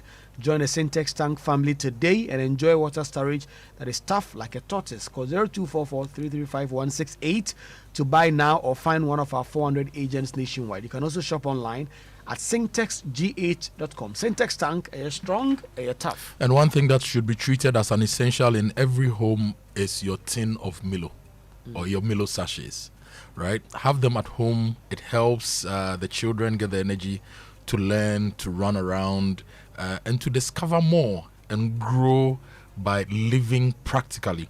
So give your children the nourishment and energy at breakfast. Give them the nutritious Milo every day. Milo contains vitamin D that supports energy release to help their daily performance. Milo is energy to go further. Kingdom's Books and Stationery. Are you looking to upgrade your workspace or restock your essentials? Kingdom Books has something special just for you. Come through and enjoy unbeatable deals on all your stationery needs, from notebooks, pens, printers to school and office supplies. Whether you're a student, teacher, or a business owner, we've got everything to keep you organized and productive. And that's not all. You can transform your space with our stylish and affordable home and office furniture, from comfortable office chairs and study desks to modern home pieces that brings life to your space. Quality meets affordability right here. Big discounts, up to 70% quality products. Bring your family, tell a friend, and don't miss out on these amazing offers at Kingdom Books Yard Sales. Venue is the Kingdom Books office at Osu. It's 9 a.m. to 5 p.m. daily. Kingdom Book Yard Sales. Shop smart, save big. For inquiries, contact Kingdom Books and Stationeries on 050-140-1050 or 0244-311-955. And you know, this 2026, you need to work smart, live smart. Don't join queues. Don't be driving around, because Cowbank has what you need to do everything for you. That's the Cowbank app. It does everything for you. You can send money in seconds, pay all your bills, buy airtime, check your balance all in one place, right from your phone at any time of the day or night. No queue, no waiting, no stress. So look, get the Cowbank app today. Download it, the Cowbank app, on the Play Store, the Google Play Store, and see what simplified banking actually feels like. And if you're looking to buy a phone, go to Franco. Franco is your leading mobile phone accessories and electronic retail outlet. They are giving you 40% discounts if you buy on their digital platforms. So download the Franco Trading app. Go to francotrading.com as well. Shop for everything you need when it comes to mobile phones, accessories, and electronics, and get the best deals from Franco.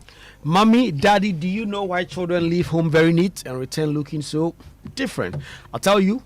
Non-stop action, all the learning and sports burn energy. So those sweat stains, torn uniforms, and dirty shoes, they show that your kid has been very active. That's why they need nourishment and energy at breakfast. So give them the nutritious Milo every day. Milo contains vitamin D that supports energy release to help their daily performance. Milo, energy to go further. This advert is FDA approved. This is R2B. This is 7:39. We are going to go for a quick break. Want to remember your birthday messages and Sports Center as well. And Achu is here. He has all the filler from Argentina to New Jersey to new shoes. So coming up here on the Super Morning Show. Stay with us. Typically, a legally filed notice of appeal is the absolute prerequisite and jurisdictional foundation for such an application. The court's order reveals that this bail was granted on the back of a motion ex parte, another irregularity, supported by an affidavit sworn by David Tamaklo, president of Prim Park. Here again, this judge did not insist that this route was not the acceptable standard in such situations. the strategy surrounding this maneuver quickly fell apart in the media. During that Saturday's news file, Larry's lawyer, David Annan, asserted rightly that the bail application could not have been filed without first filing a notice of appeal. Guess what? The official court records explicitly expose this as a blatant falsehood. The official notice of appeal was not filed until July 6, 2026 at 12:05 p.m., a full 10 days after the bail application had already been moved and granted on the blind side of the plaintiff in the case who mounted the contempt application. So far from being a victim of judicial tyranny, the contemnor was the beneficiary of an extraordinary act of judicial leniency, with a judge willing to grant interim relief before the appellate framework was even properly invoked. Journalists, editors, and media houses must remember that they wield a powerful tool for informing the public, exacting accountability from official office holders, and the public and for public education. But they are subject to the same laws as every other citizen. Freedom of expression does not mean freedom from compliance. And that is my take. To start with, we are very blessed as a country. We are blessed because some of the things they intend introducing, we have experienced them before. And so we have the benefit of hindsight. And so we are in a position to say whether this will work or this will not work. And so we are not looking at the bill as presented in isolation. We are looking at it within the context of history, and then the context of our Constitution, and the context of the statistics so far, particularly also because of the cases which jurisdiction have been assigned to this tribunal. And we're able to come to the conclusion that not only is the tribunal a mixed bag of unconstitutionality, right? It's not only a mixed bag of unconstitutionality, but a delayed prone mechanism and very expensive adventure, right? Which has failed historically and is not likely to make any difference. And I'm going to disintegrate or isolate the points made or the summary of it and then address you on them. The first point is that, Samson, look at the jurisdiction of the tribunal, the jurisdictions that the tribunals are supposed to possess. Mm-hmm. It tells you the cases that it's supposed to deal with. Exactly. The messages on the Super Morning Show are brought to you by MTN. Everywhere you go, Bank of Africa BOP from Bank of Africa offers you a hassle-free solution for fee collection and other payments. Talk to Fafa at boaghana.com for details. And Franco Trading Enterprise, still phone Papa fee. I'll not be able to read your messages now, but I'll read them later on the show. Achu is here and it's time for the Sports Center, a day after the big game. And Sports Center is brought to you by MTN. Everywhere you go, switch to MTN's eSIM. Download my MTN app to go seamless today. Standard Chartered here for good. DSTV, the biggest football tournament, is here. We all watched on DSTV and they gave us front row seats. It's the FIFA World Cup 2026 and sleep waited, but there's a lot more after the World Cup. DSTV is your home of entertainment and high sense everyday prices for everyday people. Achwe! Kojo, good morning. Good morning, welcome back. It's the morning after the night where some 26 players in Spanish Cales got deified, winning the country's second FIFA World Cup. And that's where we start from. Minimal, Pedro Porro, Williams, and somebody to Spain by Ferran Torres! At last,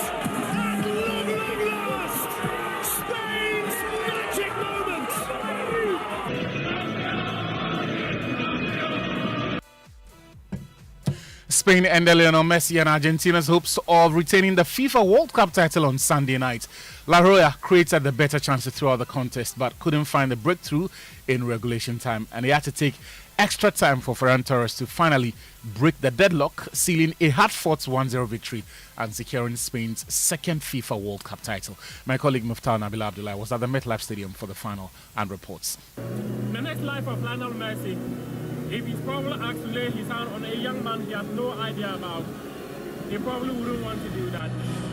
When he laid his hand on Lamine Yamal 18 years ago during a fundraising program put together by UNICEF, he never thought that young man would be part of a setup to deny him an opportunity of winning a FIFA World Cup. Spain won the World Cup title by defeating Argentina 1-0, courtesy of Ferran Torres' solitary goal and extra time. 16 years ago, when Spain won their first ever World Cup title, Andre Iniesta scored in extra time to hand them victory. 16 years on, they needed another extra time goal to be crowned world champions. From the MetLife Stadium for Joy Sports, Muftar Nabil Abdullah reporting. Spain captain Rodri was named the tournament's best player, winning the Golden Ball. Goalkeeper Unai Simon claimed the Golden Glove after keeping 7 clean sheets, while teenager Paul Kubasi was named the best young player. And Kylian Mbappe capped the tournament by winning the Golden Boot with 10 goals, taking his World Cup tally to a record 22. Argentina coach Lionel Scaloni broke down in tears at his post-match press, confirming he will be leaving in December. Voy a hablar con el presidente, yo más o menos tengo una idea de lo que quiero hacer. Sadness, but knowing that we have given everything. I have a lot of things to say about how we got here, but no, it's not worth it. Eternal gratitude to these boys who have given us another World Cup final and have competed until the end. They were better, that's the truth, but I keep a huge memory of them, of what they have done, of what it's worth to get this far. We have to give it enormous validity because it's very hard. We are great in victory and we must be great in defeat. Y me duele el alma. Lo siento. A tearful Lionel Scaloni speaking to the press after losing the World Cup final to Spain. As thousands packed the MetLife Stadium for the showpiece, football fans in Ghana also came together at Electroland Ghana, where Joy Sports hosted its FIFA World Cup final watch party. Pentage Joe interacted with some fans. Oh, it was cool, very nice. And I know that Lamine Yamal will leave this car for Messi. So I know that this game is for Yamal. That's the Spain winning. We're winning. Messi so medana sepa dia wa football munyina no nako ponsira no Barcelona and Messi from Argentina, being Argentina, like I was supporting Lionel Messi to win the trophy so that his circle can be closed very well. So I'm very happy or excited about Barcelona players winning the World Cup. Some fans also got their predictions right, where they won giveaways and products from Electroland Ghana Limited. Elsewhere, the FIFA World Cup, Bukayo Saka's hat-trick inspired England to a thrilling 6-4 victory over France in a democratic third-place playoff on Saturday. The Three Lions survived a spirited second-half fight back to secure their best finish since 1966. USA President Donald Trump says he wants to see the World Cup back in America immediately.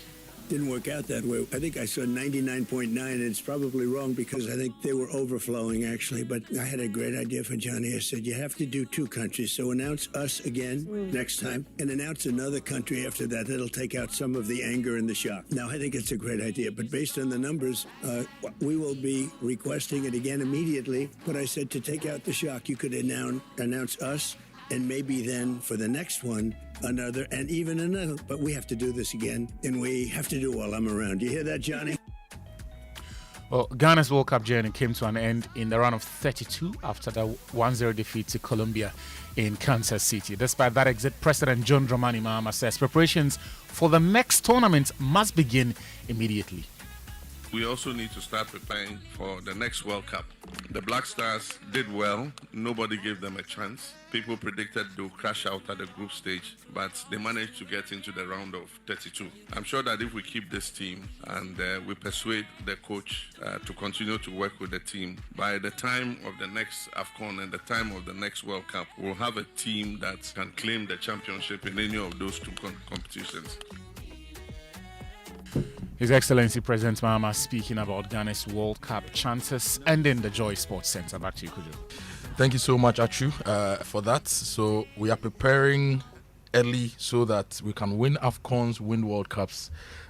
That's the president speaking. It's 7:51, and it's time for Food for Thoughts. Uncle Ibo is with me on the line. Ova, good morning. Hey, Kojo, what you saying? Me ding to say train time. No, I haven't heard this one before. What's a new one? Me who ding to say train time. Hey. Uncle, good morning.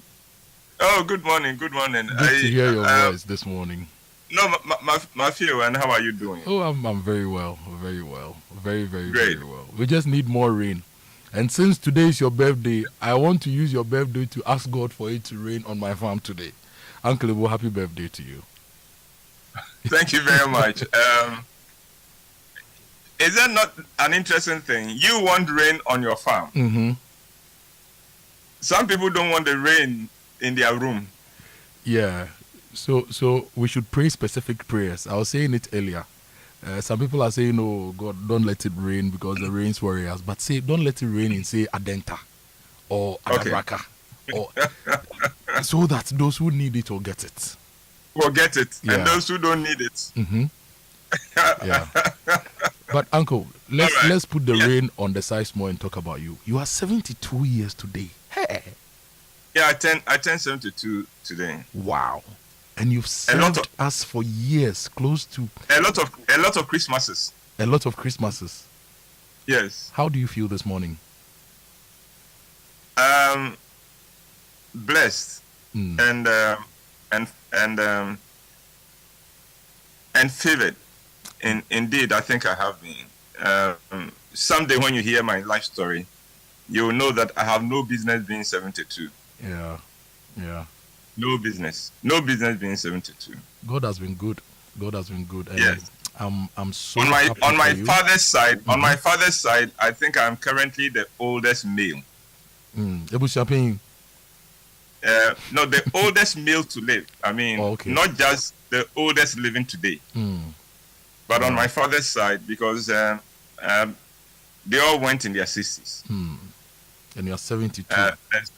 And so I am just grateful. But that's what I'm going to talk about. So happy let me birthday go. to you. Please go ahead. All right. Before I go on to my presentation, there's a young lady who celebrates her birthday on 22nd, which is Wednesday. Her name is Ariana Grace. Her grandmother, Joyce Riafi, sent me a mail and said, please wish her happy birthday for me because she's an ardent listener to your program. Ariana Grace, she turns 10 on Wednesday, and this is from Grandma Joyce Riafi. Today, I celebrate my 72nd birthday, and as I do on my birthdays, I spend a day reflecting on my life journey so far. So this morning, I want to share 20 lessons I have learned in 72 years. 20 because I was born on the 20th. So let's get going. Number 1, do not give your strength to women, your vigor to those who ruin kings.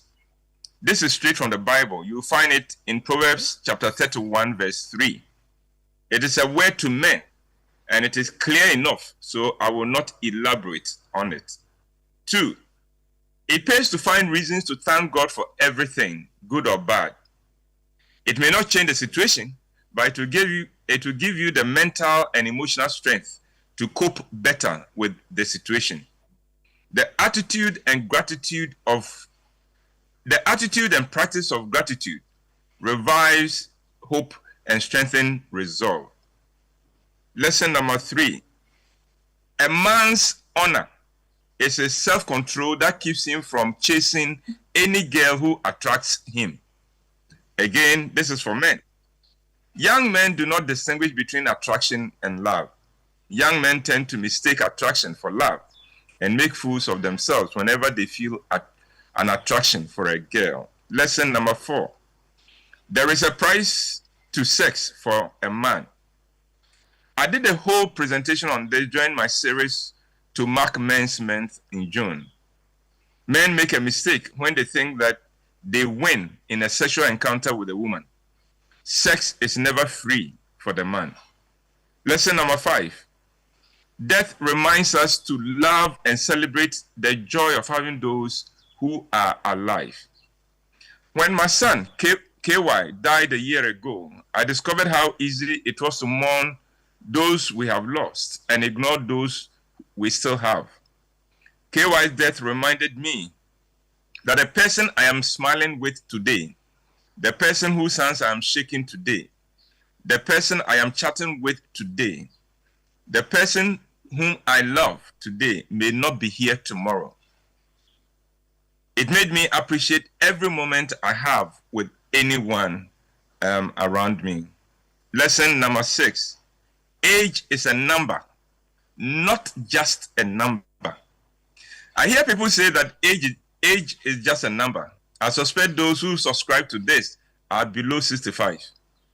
Aging has its challenges and difficulties that you don't think of when you are young. So age may be a number, but it is definitely not just a number. Lesson number 7. Time passes very quickly. What business do I have turning 72? Was it not only yesterday when I was playing soccer in the rain, naked, at South Central? Time passes very quickly, and we cannot be reminded of this often enough. Lesson number 8. We have not been called to be successful, but to be faithful. This also is straight from the Bible. 1 Corinthians chapter 4 verse 2 reads, "It is required that those who have been given a trust must prove faithful." Many people think we are called to be successful. We are not. Success is easy. Success can come at the cost of others and even yourself. But we are called to be faithful. And that is very difficult because you cannot cheat to be faithful. You cannot cut corners to be faithful. Being faithful is the real deal. Lesson number 9. You mean more to people than you will ever know. Life and circumstances can convince you falsely that nobody cares about you. That is a lie. The truth is that you mean more to people than you will ever know. When KY died, I was shocked at the number of people who felt a deep sense of loss at his passing. I know he didn't know he meant that much to so many. Lesson number 10. Clever people do not build a thriving society. Ghana is a nation of very clever people. We are so clever that we will find a way around any law and any regulation to do what suits us, even if it means building in a waterway. My conclusion from watching the mess in Ghana is simple. Clever people do not build thriving societies. Lesson number 11. You are likely to repeat the mistakes you make. I find this one of the most humbling things about being human, and it is the tendency to repeat our mistakes. When we make a mistake, we resolve never again, but give us time, and we are likely to repeat a variation of that same mistake. Lesson number 12. Don't underestimate the impact of a small act of kindness. The little act of kindness from Miss Cumming, my Saito Form 3 teacher, in paying for me to write the common entrance exams, is what has brought me this far. The act of Mr. Charles Recon of Renko Printing Press, sharing his office with me, is what gave birth to Roverman. Never underestimate the impact of any act of kindness, no matter how small it may be. Lesson number 13. Anyone who says he's a self-made person is a liar. When I was younger, I admired those who boasted of being self-made. Now, with the benefit of maturity, I know that anyone who says he's self-made is rewriting his history. Self-made? You mean nobody gave you food? You mean nobody ever gave you an opportunity? You mean no one ever gave you encouragement? Self-made? Oh, please. Lesson number 14. Appearances can be deceptive, but unfortunately, we judge by appearances. And that is why those who want to deceive us always use appearances to fool us. Lesson number 15. Master words. You see, everything you have been blessed with, everything you will be blessed with in life will come from your words. Words are that powerful, and so you learn to use words. Lesson number 16. Thoughts are things. Watch your thoughts, because your thoughts create your reality. Indeed, if you do not like your current circumstances in life, change your thoughts, and you will see a change in your circumstances. Lesson number 17. This is a spiritual world disguised as a physical one. It is very easy to make the mistake of thinking this is a physical world. After all, it is only the physical things we see. But the truth is that beyond what we see, there is another world, another reality, and that reality determines what happens on the physical plane. Lesson number 18. Watch your choices and lifestyle in your youth, because the bill for those choices will be presented to you in your old age. One of the tricky things in life is that when you are young, your body hides most of the harm you are doing to yourself until you are old. Then the bill is presented to you. Lesson number 19. It is very easy to minimize your blessings or to discount them altogether. You can make yourself miserable because you don't think you are blessed when indeed you are. This is because the human being tends to take his blessings for granted and instead focuses on other people's blessings.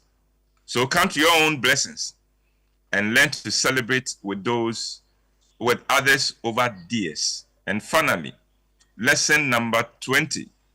Ghana is not poor. If anyone tells you that Ghana is poor, laugh at that person. Over the weekend, the president took his Resetting Ghana roadshow to the voter region. And in an answer to a question, he talked of the funds we have raised from our own resources without borrowing or falling on external sources. Ghana is not poor. Think of how much past office holders have looted from this nation, and yet Ghana still survives. So let me say it again. Ghana is not poor, but Ghanaians are very clever, and clever people, as I've said already, do not build a thriving society. And Kojo, over. That is my presentation for this morning. Great presentation, and I took one. When you give us a lot, I always take one. Don't underestimate the impact of small acts of kindness. Of small acts. That is all it may take to change someone's life. Yes, that is my take home for today. And the last one, Ghana is not poor. Yet so. Yeah. And so accommodate. Opa, happy birthday. Happy 72nd Thank you very much, birthday to you. God bless you. May he give and you... may you get your rain on your farm. Amen. Thank you so much. We'll see you later for the celebration of her. All right, okay. All right then. That was Uncle Ibo White with Food for Thought, brought to you by Roman Productions. Be the difference. It brings us to 8:04, and it's time for the business minute. I should have brought it to you at 8. So forgive me. I apologize for taking about 4 minutes of that time. Business minute is brought to you by Consolidated Bank Ghana. CBG will stand with you. Anointed Engineering Services, the generator experts, and Palladium Residences. Live smart, invest better. It's also brought to you by SkySat Technologies, performance that delivers every time, and Pegasus Publishing, shaping minds, winning futures. Hello, welcome to the Joy Business Minute, brought to you by Anointed Engineering Services Limited, the generator experts. Finance Minister Dr. Kansela Tuforsen is expected to present the 2026 Media Budget Review to Parliament this Thursday, outlining government's latest economic policy direction and measures to sustain stability. Meanwhile, the Bank of Ghana's Monetary Policy Committee begins its meeting today with expectations of discussions focused on containing inflation, managing external economic risks, and maintaining the stability of the cedi. In agriculture, poultry industry players are urging government to go beyond intervention programs and address the structural challenges affecting local production, according to discussions at the Joy Business Roundtable on Ghana's poultry sector. On the global market, oil prices have surged, with Brent crude rising above $91 a barrel after renewed tensions in the Middle East raised concerns over global oil supply. And that's the Joy Business Minute, brought to you by Anointed Engineering Services Limited, the generator experts. And that was the Business Minute presented by Daryl Kwao. Now, this morning, we have a lot of issues that we'll be discussing. We also have a conversation with First Bank Ghana coming up. If you have a child aged between 10 and 14 years, First Bank Ghana has the junior internship program for them. Okay, so if your child wants to work in a big institution and have the experience, we say catch them young, right? So they'll be here to talk to me about their junior internship program and how you can get your 10 to 14-year-old child to get an opportunity to undertake an internship with a bank later this morning. But you're also receiving your messages. I asked earlier this morning what your issues were, and a lot of you have sent me messages. We'll be prioritizing your messages and reading them as well. And we'll follow up on the jailed TikToker and follow up on the assault of the journalists, one in Teshi and one in Nkwanta South. And we'll bring you more updates on the World Cup here on the Super Morning Show. So it's a packed show, packed Monday morning, and your messages are still welcome. 055-1111-997. I'll be ready to, I'll be happy to read all your messages, and we want to put our boots on the ground and follow up on issues for you. So just bring them to us, okay? Bring them to us, and you follow up on all those issues for you. Stay with us. I'll be right back. Oh, Charlie, tell us something, bro. The analysis of civil and criminal offenses for the year 2022-2023, and you go back, you realize that in terms of volume, there are some of the least cases the courts have been dealing with. And so if you propose to decongest the courts, really and truly, they should be the least of your worries because they are not that significant. Narcotics, income tax, customs, and minerals and mining, as in Galamsey matters and other things, right? Yes. So if you look at the graph here, High Court criminal. This is the key. This is from the Judicial Service of Ghana, right? Now, where do you find them? You don't find them in any of them here, right? So let's see. Attempts, abatement, criminal homicide and similar, criminal harm to the person, assault and similar offenses, kidnapping, abduction, sexual offenses, offenses involving dishonesty, forgery and similar offenses, unlawful damages, treasonable offenses, offenses against the peace, offenses against justice, public office and elections. And so it's the least in terms of volume.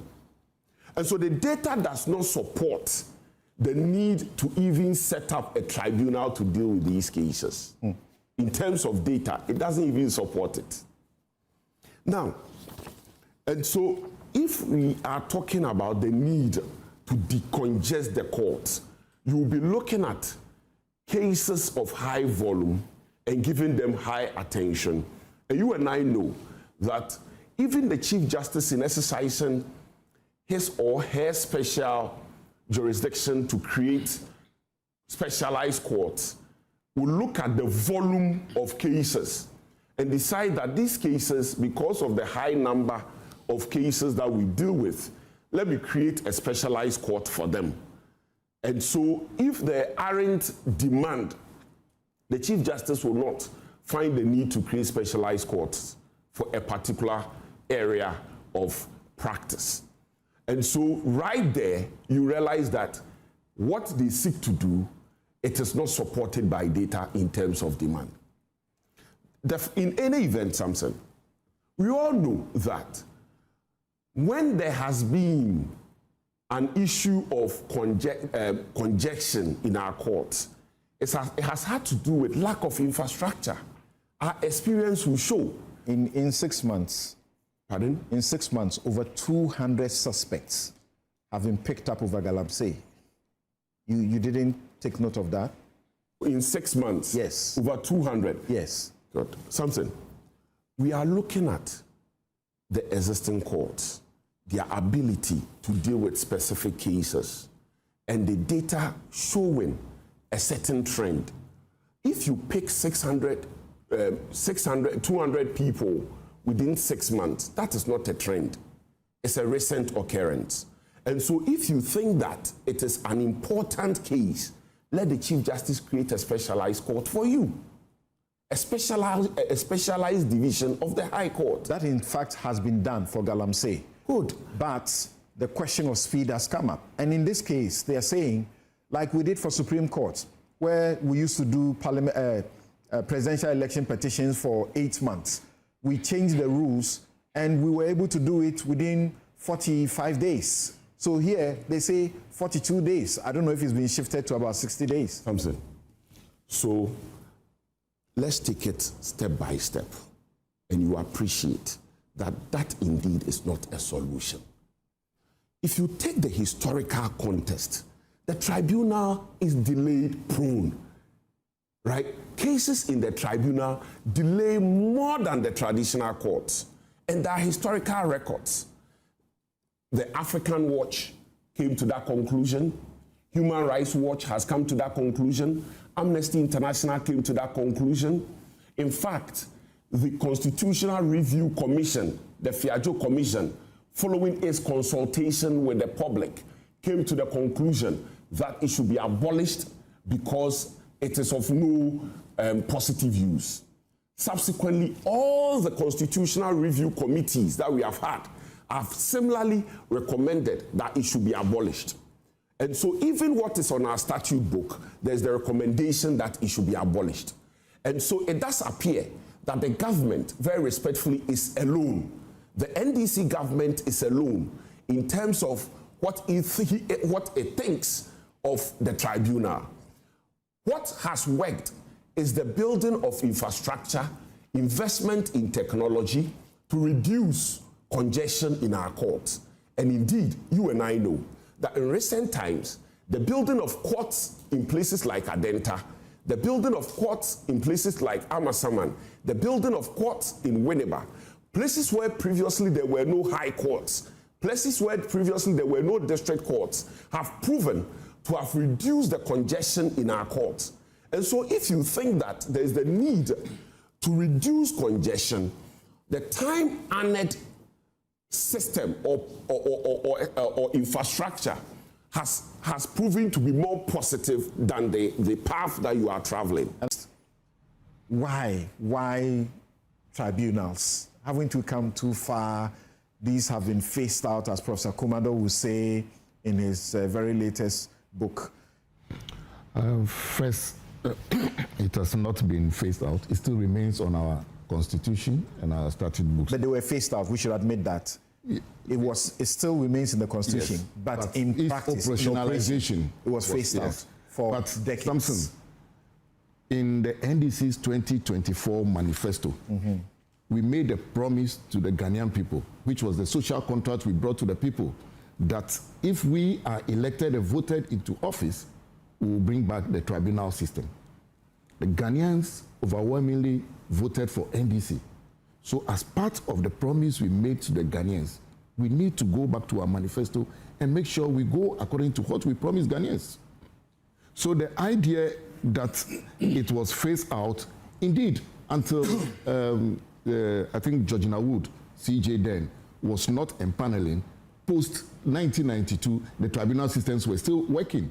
We had, I think, the Yebi and Avalipo case that also went to the tribunal where it was a challenge. It was challenged, and the Supreme Court says that it can still try such a case. That's so Dr. Obeda Samoa. Obeda Samoa and a father challenging the jurisdiction of the the tribunal system there. Right.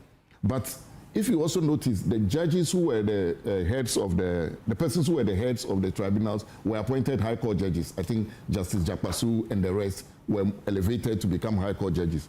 I am a bit curious.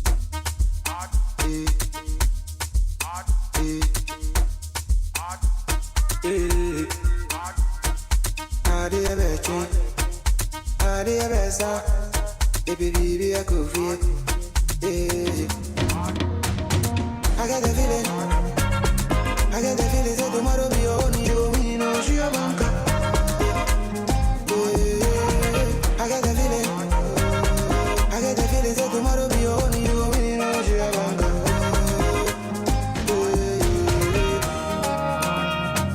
So now me gone ya nasa masa. So every day we drop the banger. 1 to 1 we know the answer. I day my class I want to focus. So every day I like my ganja.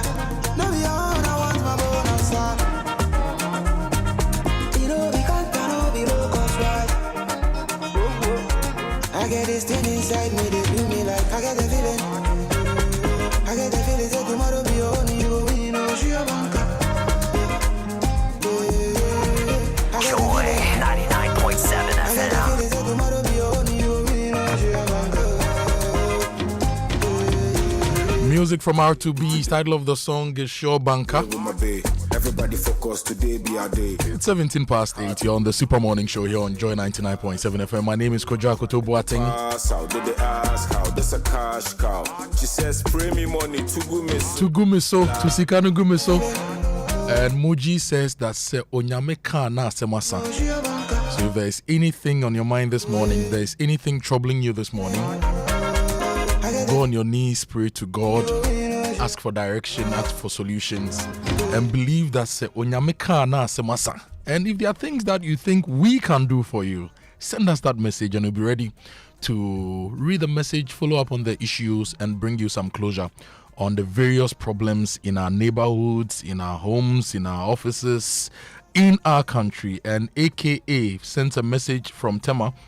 He says, Akojo, you guys should come to the Tema Afenya stretch. You will see proper show, motorcycles, unregistered vehicles, others, all with strobe lights and sirens. They make life on that road very, very difficult. So I'd want to recommend to the Ghana Police Service, or suggest to the Ghana Police Service, Alexander, is it ACP or DSP? I've forgotten his title. Please take the MTTD team to the Tema Afenya Road and help the people out on the stretch. This message says, my problem is that with the volume of rubbish at Kolebu, there's a lot of rubbish that has been dumped where rubbish is dumped in Kolebu. It's located on the road that leads to the reception of the Kolebu mortuary. There's a whole heap of dumped rubbish in yellow and black plastic bags, even blocking one side of the road. And it seems that the cleaners are collecting bottles and hiding them in the bushes opposite the eye clinic near the physio department. Please get somebody to take action. Indeed, we'll get somebody to take action for you. Rubbish at Kolebu. This message says, good morning, Kojo. I trust that you are doing well. These are my thoughts on yesterday's World Cup between Spain and Argentina, the final game. The Spanish team was better organized. They were aggressive. They were hungry for success. They were passionate for victory. They played as a team and they deserved the victory they had yesterday. And this is from Edmond. And this message says, happy birthday to Uncle Ibo, wishing him God's unprecedented favor, good health and wisdom for more impactful food for thought sessions on the Super Morning Show.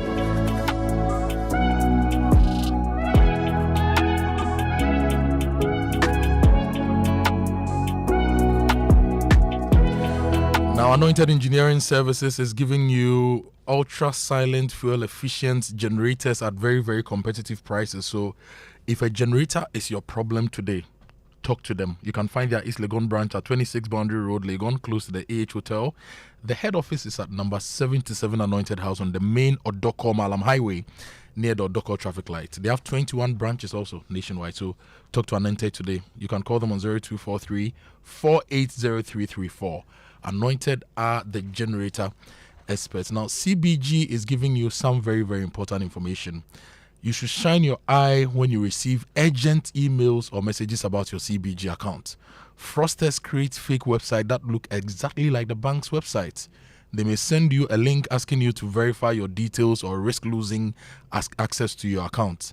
Now, once you enter your information, they can take control of your account. So don't do that. If you have any information, just go to your nearest CBG branch. They have branches all over the country.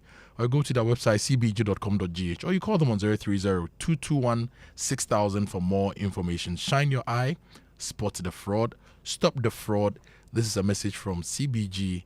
We stand with you, and it's brought to you in association with the Ghana Association of Banks. And we're all working hard, and getting the right home at the right price is something that we all worry about. Now, it's time to upgrade your lifestyle at the Palladium Residences in Achimota.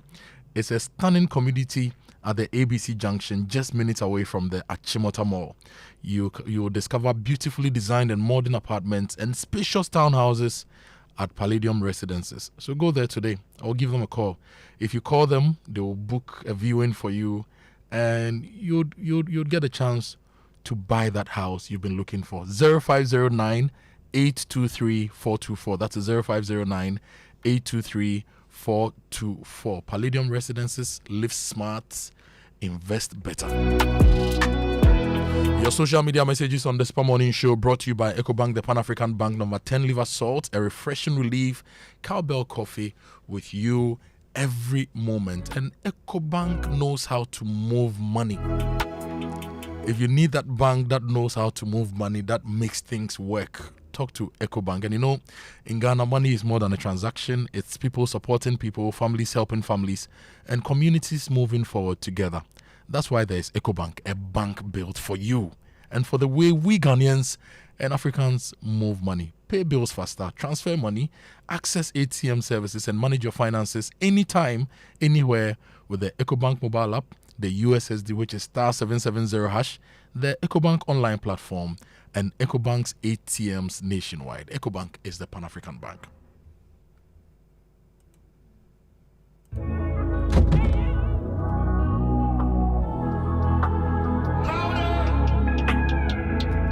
Happy birthday going out to you, Nana Ejapong. The message says, words fail me, but God knows my heart. I wish you well. And it's from Moses to you, Nana Ejapong. And the Ghana Association of Bankers is warning you to shine your eye, spot the fraud, and stop the fraud.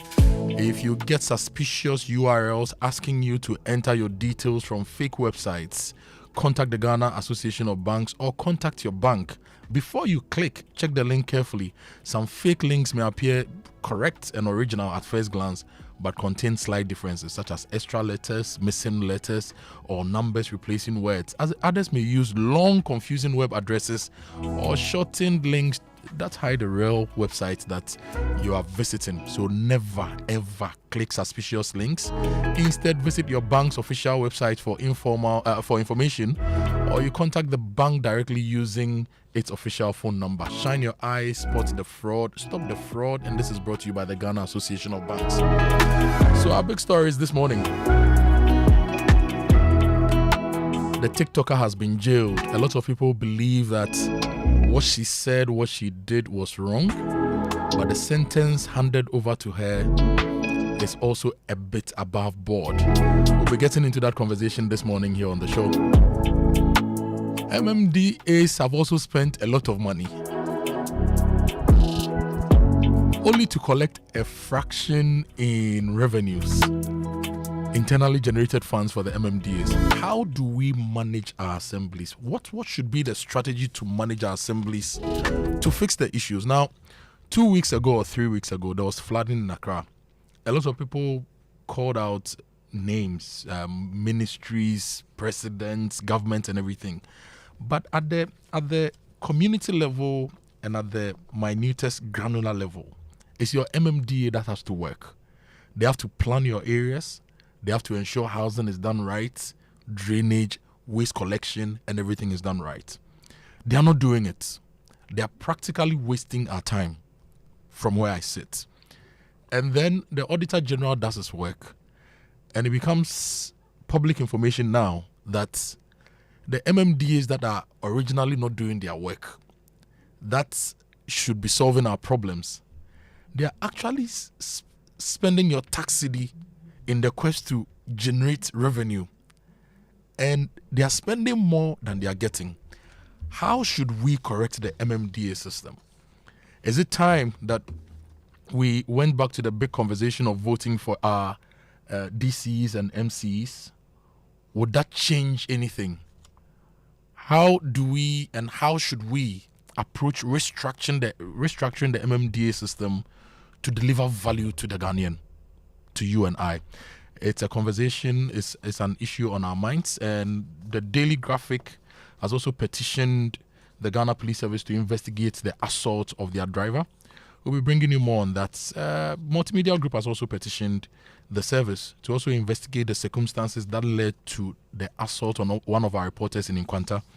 All those are part of our big stories, brought to you by Telecel Connecting Energies, Lancaster University Ghana, the only British university campus in West Africa, and Awake Natural Mineral Water, one for life. If you are not drinking Awake, then you are doing yourself. Get Awake. Get Awake is produced by Casapreco Company Limited. Every day your body needs clean, refreshing water, and Awake water is carefully produced to keep you refreshed and hydrated, purified, refreshing, and purpose-driven. Through the One for Life campaign, Awake supports people living with various cardiovascular diseases, where every bottle you drink, an amount is donated to the National Cardio Center in Kolebu. So drink water, drink Awake, proudly produced by Casapreco PLC. Awake purified drinking water, one for life. And if you're sleeping, make sure you sleep on latex foam mattresses. Latex foam produces the best mattresses in this part of the world. They are tried and tested, and they've been working for us for 60 years. They offer you unmatched quality and durability for every Ghanaian home. So if you're in Kumasi, call them on 03220-29365. If you're in Accra, it's 0302-231155. Or you visit latexfoamghana.com and their social media platforms to see their products. Latex Foam is your partner for life. Now, the days of switching off your data when you travel are over. Telecel World Plus roaming bundles gives you unmatched value and the best rates across up to 100 countries, including every country in Africa. No more landing in a new country and worrying about how to order a ride, find your hotel, navigate a new city, or stay in touch with family and friends. No more hunting for local SIMs. Telecel has solved all that problem, all that's for you. Okay, they've solved the problems of connectivity for you with rates from 0.009 pesos per megabyte and incredible value on voice and data. Telecel World Plus roaming bundles keep you connected from the moment you land. Dial *5959# or activate your bundle on the Telecel Play app today. Telecel, connecting energies. There is good news for you. First Bank has an opportunity for your 10 to 14-year-old child to have an internship with them. I'll be talking to Gloria and Joseph shortly here on the show, right after this break. Stay with us. As to what my brother here said, particularly, I don't know whether to use clause or to use section now that it has been passed, section 43 of the Tribunals Bill, which says that in accordance with clause 2, which he read, there shall be an oversight committee. Let us look at the membership of the oversight committee. The membership of the oversight committee is one representative from the Judicial Council nominated by the Chief Justice, who is supposed to be the chairperson. One representative each of the following: Office of Attorney General, not below the rank of Principal State Attorney. One person from SHRAJ, persons from organizations of lawyers with not less than 7 years standing as a lawyer nominated. Organizations, Bar Association or Ghana. So we have several. Now we have yes. Yeah. Now Association. yes, we have more than one. I think the bill specifically tried to avoid the situation where they mention Ghana Bar Association. That's why the bill is consistent with the Constitution Review Committee's report that says we should do away with mentioning specific associations in our constitution and so on and so forth. Yeah. One chief nominated by the National House of Chiefs, 2 persons who are not lawyers nominated by the Chief Justice, at least one of whom is a woman. The Chief Justice shall appoint the members of the committee. This is a strong safeguard to make sure that the committee that advises the Judicial Council in the tribunals, the operationalization of the tribunal, it's not anybody either political. His point is that you are fettering the discretion of the Judicial Council by imposing on the Judicial Council an oversight committee when the Constitution gives the Judicial Council the discretion to set up committees. You have forced a committee on the Judicial Council. It doesn't, but even though the Constitution says the Judicial Council may establish such committees as it considers necessary, it doesn't mean that the Act cannot have a committee and ask the Judicial Council to work with that committee. It does not. It does not preclude. Do you agree with the arguments in the Supreme Court against the OSP's powers? I agree. You do? Yes. Do you find that this is almost the same? No, I don't find this almost the same. Now, in any case, that the Attorney General has a discretion. In any case, to issue, as it were, warrants to people to do this thing, and they have by an OSP Act imposed a restriction, a fetter on the discretion of the Attorney General by giving that power to the OSP. Okay. If you support that, yes. you cannot support this argument. I'll support. As I'm saying, that this one says that this has given a committee. It doesn't mean that by the constitutional provision that the Judicial Council shall form committee. Doesn't mean that an act cannot form a committee and ask the Judicial Council to work with that committee. It does not. Okay. Now, the idea about the OSP that you brought in, with all respect, let's wait for the Supreme Court's ruling. Perhaps I may support, but at the end of the day, we both might be wrong as to what the Supreme Court will come to. Now, Senior here mentioned the idea that if there are backlog of cases, one way is to expand the courts. Yes, the tribunal system has certain safeguards. Indeed, one of the things that the lawyer for Woon to me had been advocating is telecast, live broadcast of proceedings of court. This act or the bill has provided a safeguard that the proceedings at the regional tribunal may be telecast live if it involves very heavy or high public interest issues. So there's a safeguard. Thank you, Dennis Ejejimo, for joining us. Hello, Dennis. Dennis, please unmute your mic. Is it better now? Great, you are clear. Tell us about your major concern about this bill. Okay, so welcome back. It's 8:33. I told you earlier that First Bank Ghana has a great opportunity for your child to intern with them. We always say that children should have practical experiences, and First Bank has stepped forward to give us that opportunity. So it's time to talk about that. If your child is close to you or you want an opportunity, you have to listen closely to this conversation we are going to have. And I have in the studio Gloria Ando.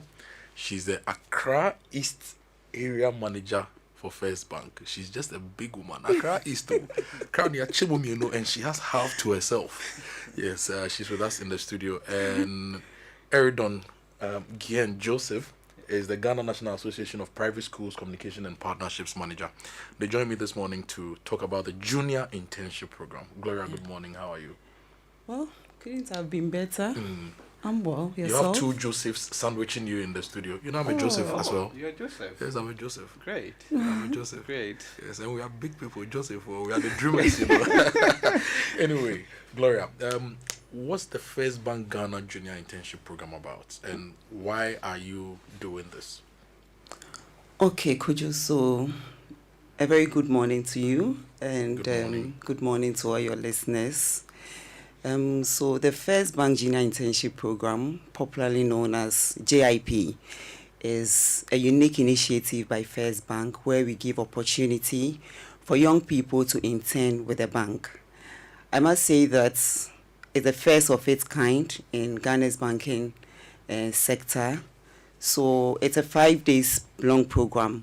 What we do is that for 5 days, our young intern, or our junior intern as we call them, have the opportunity to learn and observe the roles, the different roles through credits, marketing, in fact, the different functions of the various departments. And what makes it also exciting is we give them the opportunity to have a hands-on learning experience. We allow them to undertake selective activities, of course, under the guidance of our staff. So, Kojo, imagine a 10-year observing cash handling procedure, the joy it comes with. Procedures such as cash counting, loading of the ATM, and also allow them to interact with customers. So what we are doing ultimately, we give them the opportunity to gain early exposure to the world of banking in a fun but structured and engaging environment.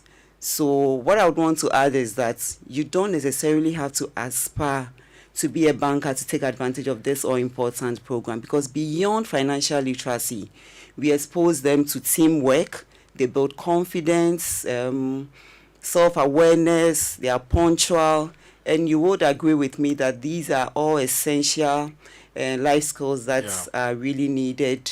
So we are just giving them an early start to the very competitive work environment.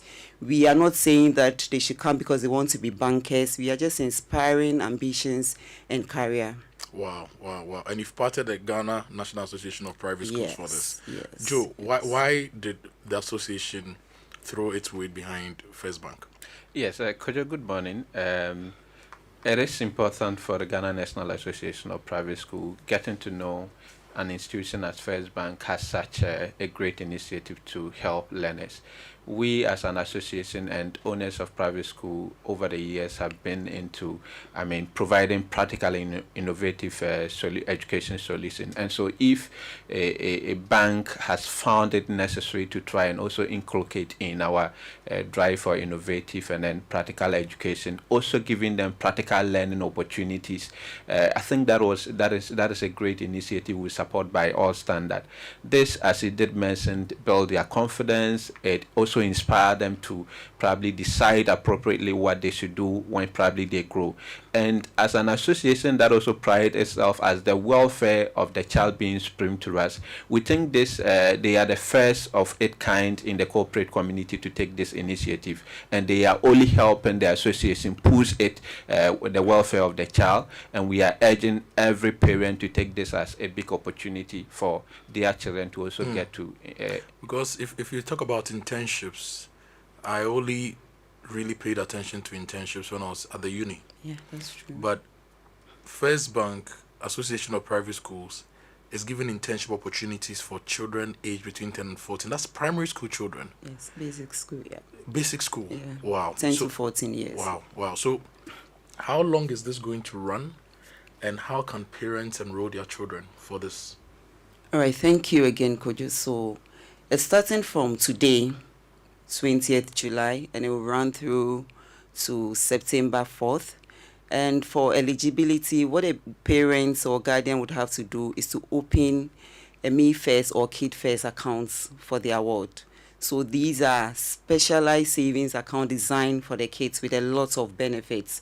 So like you rightly mentioned, the internship is for young people within the ages of 10 and 14 years, and we have products for them. So you need to open, parents or what need to open these accounts and then fund them with initial deposits of 500 cedis. For existing young customers, you need to top up where applicable. If you have more than 500, of course, you're eligible to join the internship. And for account opening processes, it's quite simple. We need the birth certificate or passports of the child, And then the account is actually open in the name of the child, but operated by the parents or the ward. And for the parents, for KYC purposes, we take the ID card of the parents. So between now and when this ends, sometime in September, every week you have a cohort of young people come and intern. When they finish, another cohort will come and intern across your branches. Yes, across our branches for 5 days. For 5 days. Yes. Would they get to sit in the boardroom with the CEO and the big people? A lot of activities. So different, like I mentioned, it's across all our branches, over 30 branches across the country. And there are days that we take them to the head office. We have sections during the orientation. They have the opportunity for Manco or top management to speak with them. So it's quite exciting and Joseph, impactful. sometimes we are told that, let the kids play. They're on vacation. They should just play. They are not old enough to start thinking about work, earnings, business, and all those things. So 10 to 14, and we are putting them in the workplace. How will this change their lives? And is this something we should be looking at expanding across the country for different businesses for children to learn more on the job? Yes, I think it is right to say the kids need to play, but you and I also believe that we all know that the Western countries or the developed countries, through their playing, they get to develop innovative ideas that you might even never think of.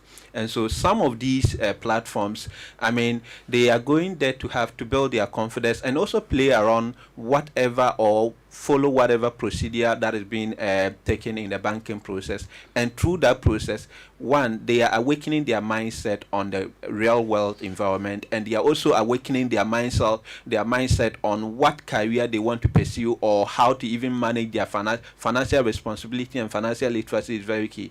And I believe that right from here, I think parents will be asking their schools whether they are ready for these programs. I think school owners will be wondering how they can also get to reach out to be part of this program, and that is going to enhance the welfare of their child, largely not only in the books that they study, but also inspiring them on and opening them up to the wider work environment. Great. I'm talking to Gloria Ando, Accra East Area Manager for First Bank, and Joseph Eridon Gien, Communications and Partnerships Manager of the Ghana National Association of Private Schools.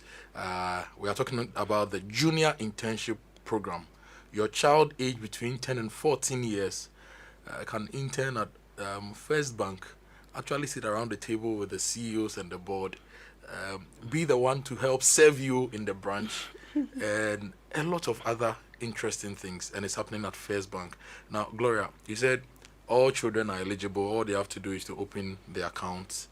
Those running the accounts must operate the account and top up, and it makes them eligible. And to open a bank account, you need your birth certificate, your national IDs, and all that to open. So eligibility is clear.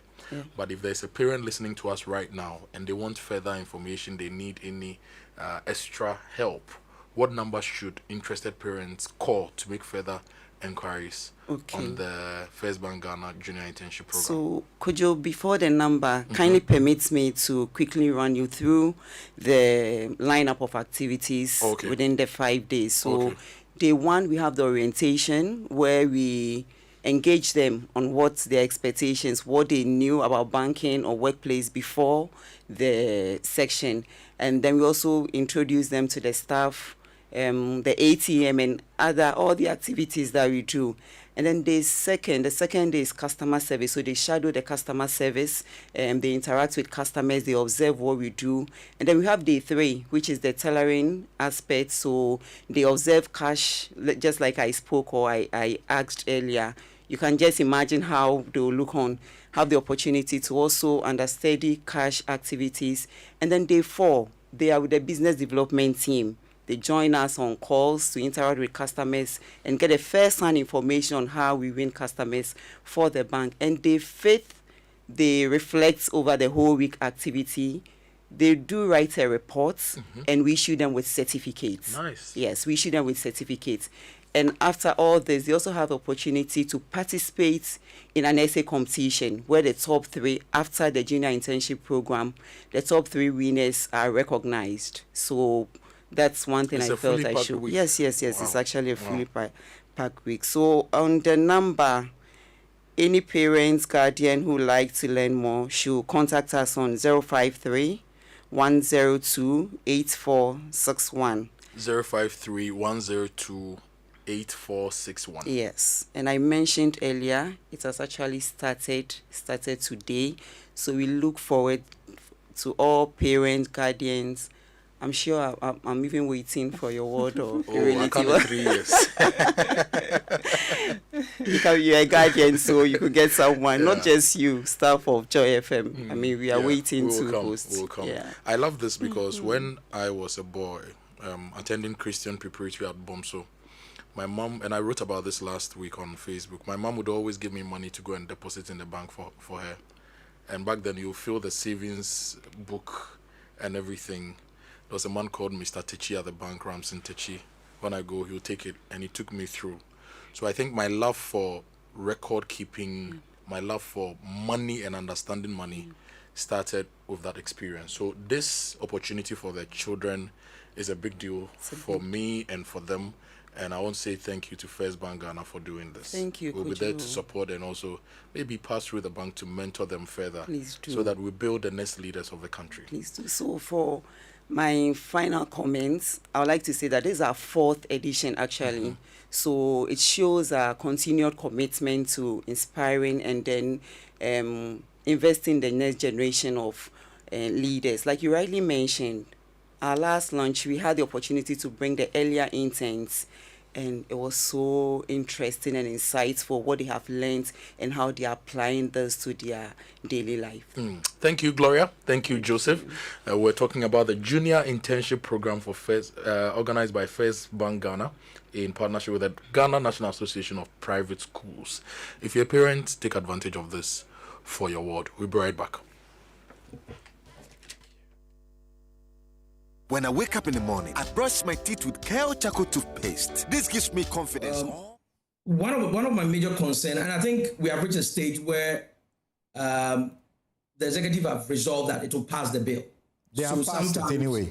It has passed it. So our duty, as academics and as policy people, is to try and raise certain concerns that we think, and which, if they are taking their time to listen to other voices, maybe have been corrected. Now, one of the major issues that the government has a bigger problem of governance and politics, where we have a government with white paper as far back as 2012, where the government, headed by the president of the republic, accepted to abolish the tribunal system in its white paper. Okay, all the commission of inquiry done by Professor Fiajo to Clara Kasati's committee to H. Kwesi Prempeh committee all recommended for its abolishment. Okay, and the government at that time, headed by the president, and at that time to Honorable Ayini, happened to the Deputy Attorney General, and it's a white paper I believe they all concurred to, and they agreed to that. But because they have now made it a political statement, and I realized the NDC member said that it was in their manifesto, it now becomes a checklist for what they have to do, and they have passed it so as to satisfy the requirement of their manifesto. So on a political question, they might have satisfied it, but on the governance question, their white people accepted the abolishment. So we move from there. Now, one of the major things is that the tribunal system has also gone through our court, including the Supreme Court. I've realized that people mentioned the case of Yebi and Abalifo. Now, one of the things that everybody fails to mention is that the proviso of concurrent jurisdiction of the High Court being given to the regional tribunal has been ruled in Yebi and Abalifo as unconstitutional.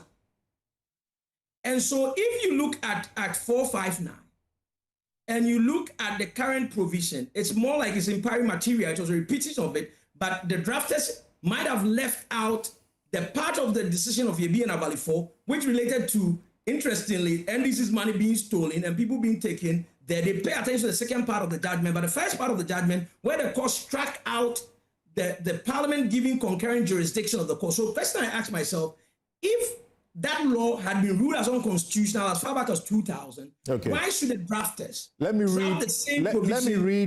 read what their Lord said in Yebi and Abalifo. Yes. They said, in our opinion, therefore, Section 24(1) of Act 459, the Courts Act, which you just referred to, which vests in the regional tribunal concurrent original jurisdiction in all criminal matters with the High Court, is clearly inconsistent with the letter and spirit of the Constitution 1992, and by Article 1(2) thereof, same is null and void. It follows that on a true and proper interpretation of Article 1431 of the Constitution, 1992, Parliament had no power to provide that a regional tribunal had jurisdiction in all criminal matters. Please proceed.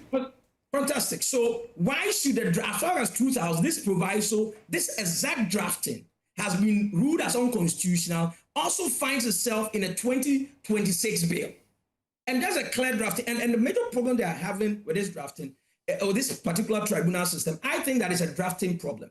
Because remember that, Samson, one of the problems I have with it is that when you have a substantive statute, which is a court, because the Constitution defines court to include a tribunal. So a tribunal is a court. And there's a substantive statute of a court. The best they could have done to avoid all these issues about whether it's a power system or not was simply to bring back certain provisos, paying attention to what the Supreme Court, and amend the Courts Act than passing a substantive legislation. Well, democracy is supposed to be government of the people, by the people, for the people, right? So if you put it that way, I guess the short answer is yes. That's how the populace will see it. I mean, this whole issue with tribunals, it's very complex. Although I believe that there has to be some constitutional, we should approach it with constitutional openness. I think there should also be historical caution. Because the question for me is whether the system that this bill is proposed by the bill is necessary. Is it necessary? Is it properly designed? And is it sufficiently protected from political interference and abuse? These are the core questions.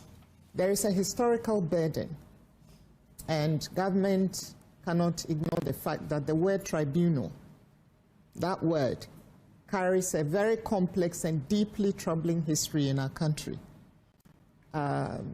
We all saw, or some of us who are old enough anyway, saw public tribunals at the time, and they were widely associated with political persecution, weakened procedural safeguards, and violations of fundamental rights.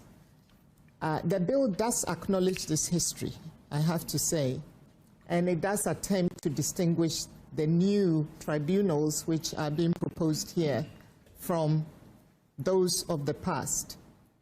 It places the new ones within the judicial structure, subjects them to our 1992 Constitution and the laws of evidence and criminal procedure, and guarantees legal representation, etc., etc. These are important safeguards. They are.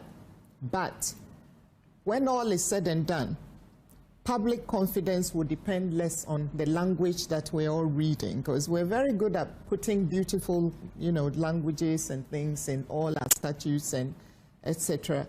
And the focus will be more on... Electric Energy is on his latest album. Kweku is still here with me. It's 8:52. And Kweku, the issue to do with Camilla. Yeah.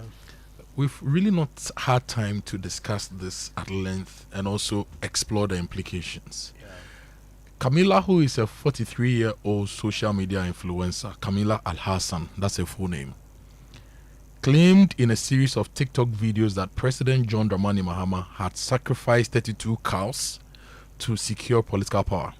And she's been slapped with a 1-year jail term. A lot has been said about this particular issue. But what really are the implications? What precedents has the court set? Yeah. And is this a good precedent beyond people like Camilla having issues like this with people like the president? What could happen even in the general public space where Kojo Akoto Boateng goes to Facebook and says, my friend Kweku Asante is wearing a new white shirt and was bought for him by Dangote. We want to really understand what is happening, and I'm happy you are here today because you are in a very good place to explain the issues. So what really happened? What did Camilla do? What process did she go through? And why are we where we are now. Yeah, of course. So, I mean, the comments that you've made, the comments that you've clearly put in the context. That is what Camilla said, and then obviously the police arrested her and put her before a court, and she pleaded guilty. And so when she pleaded guilty, the court was bound to convict her on her own plea, and then for the purpose of that, they convicted her. And so it was rather a very short process. They didn't go through the rigor of a full trial because she had pleaded guilty. And there are so many, and I agree with that view, that the prosecution should not have even started in the first place. But She obviously, should have been taken to court. because I mean, if you look at, I mean, the offense of publication of offensive materials, which will cause some or disturb the peace. I'll get the full rendition of the law. I mean, this is not what the law was meant for. That people will say some things that will make powerful people uncomfortable. And I mean, yes, so somebody says, But if you say something which is demonstrably possibly false, untrue. so there's defamation for that. If you say something and people feel that not only was it false, but it was done with malice, and at the end of the day has destroyed your reputation in the eyes of right-thinking people, you can always sue for defamation. Because the thing is, if you are to police what all people have said on social media, the courts will be inundated with some of those things. Okay, Kweku, let me go on the line and talk to Samson Ladiayenini, our own brother and the host of the News File and lawyer. Suleiman Abrahima is also the executive director for the Media Foundation for West Africa. Let me start with Samson. Good morning, Samson. I hope you can hear me. Samson, can you hear me?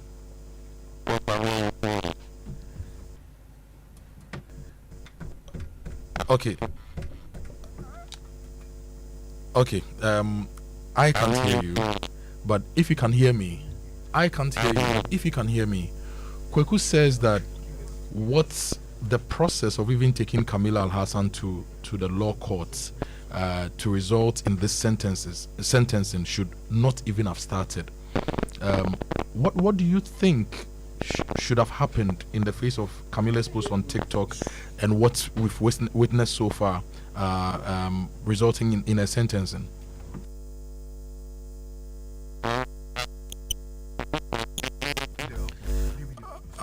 I think I would have to bring Samson and Suleimana back. The line is not. I can't hear him. Kweku, were you able to hear Samson? No, I think the voice is a bit muffled. Technology issues. We'll try and fix that. We'll try. You see, so the point I was making is that if you see where we've come from, I mean, from the repeal of criminal libel law, that is, I mean, speech that is deemed offensive, deemed false, and all of that.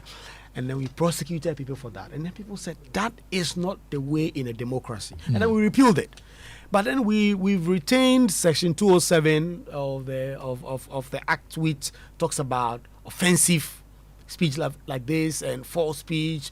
I mean, if you look at what we've come to as a society, comments like that is best dealt with the truth. Society can excoriate people like that for making such demonstrably false statements and actually condemn them, whatever. But to put somebody in jail because they say something that even, I mean, any person that is looking at it objectively will just know demonstrably that it's false. It's not the way to go, because I mean, if you look at politicians on both sides in the lead up to the 2024 election, there were all sort of comments about Dr. Mahmoud Bamia, a Muslim, and whether or not he had taken pork or not. I regret that I have to repeat this on air. I mean, if this is the new standard, every one of those persons can literally be rounded up and put before court, prosecuted and jailed. But there are people who say, even though people interpreting what has happened say that the sentencing is a bit too harsh, it's also a signal to the rest of us to be responsible with what we say. I want you to process your thoughts on that and catch your breath whilst I give the good news that we have from MTN. MTN just brought the prices down and the speeds up on MTN Fiber for home, and your whole household is about to feel it. Movie nights that don't buffer, school assignments that submit on time, work calls that don't drop, and your side hustle running smooth in the background. 3 unlimited speed tests are available on this amazing network. Now you can enjoy 100 megabits per second for 299 Ghana cedis, 300 per second for 444 cedis, and 500 megabits per second for 999 cedis, all per month. Pick what fits your home. No data caps, no slowdowns, just fiber built for real life. From MTN fiber for home, your speed, your home, your choice, only on MTN everywhere you go. Kojo, look, I love Accra, but sometimes you just need a break from this city and the chaos. Who wants to spend 4 hours in traffic just to escape? I've got the perfect fix. Best Western Plus Accra Beach Hotel in Nungwa. It's right by the ocean. Imagine walking to fresh sea breeze, a complimentary breakfast, relaxing by the pool, and just resetting. For staycation, business, or beachside events, this is the spot. You're running a massive limited time offer. Book 2 nights, get a third night for free. Yes, a whole night extra on them. Lock in your escape right now. Call 0596723646. Again, 0596723646, or visit bestwesternplusaccra.com. Best Western Accra Beach Hotel. Your escape closer than you think. And for over 130 years, Standard Chartered has been more than a bank. They've been a partner in progress. Today, they stand on 130 years of heritage to power your ambitions and unlock opportunities. Standard Chartered believes we can all achieve more by partnering together. So talk to them today so that they can support your financial and wealth aspirations and also impact communities together. Standard Chartered, here for good. Kojo, let me tell you about AFSA Green Financing. And going green is not just about saving the planet. It can save you real money. Install solar panels and cut down your power cost, get an electric vehicle, and reduce what you spend getting around. Switch to energy efficient equipment and lower the cost of running your home or business. The best part, AFSA Bank can help you finance all of it. The AFSA Green Finance Loan gives you what you need to make it all happen. Walk into any AFSA Bank branch today, ask about the AFSA Green Finance Loan today, and say yes to a greener tomorrow. Terms and conditions apply. AFSA Bank reminds you to shine your eye to avoid being scammed. Your story matters. AFSA. Yesterday, when I was watching the World Cup, I was happy to see Hisense on some of the sleeves of the was it the referees? Yes. And I was so happy to see that. And look, if you were as happy as I was, walk into any Hisense branch this morning and buy everything that you need. They have everything. And you enjoy up to a 5-year manufacturer defect warranty if you shop at Hisense. So go to their website, hisense.com.gh. They are giving you the best quality, best for durability, best for energy efficiency, best for affordability, best for style, and best for technology. And they are everywhere in Accra and outside Accra. Hisense is everyday prices for everyday people. If you're running a business, office, or working on a creative industry, listen up. It's time to upgrade your print game. Welcome to the future of printing with Konica Minolta, proudly powered by SkySat Technologies. We are talking unmatched performance, whether you need sleek all-in-one machines, professional systems, or heavy-duty production powerhouses. SkySat has got you covered. Right now, SkySat is giving you 1 year free servicing on all Konica Minolta machines. That's 12 months of expert maintenance for new and existing customers. Get a live demonstration at their new VIP print center at Pegasus Place, Airport Residential Area. Call 0501-645-180 or 0302-798-829. Again, 0501-645-180 or 0302-798-829. SkySat Technologies, performance that delivers every time. Kwegu, I have Samson Ladi on the line this time. Technology is working. And also Mr. Suleiman Abrima, Executive Director, Media Foundation for West Africa. Samson, can you hear me now?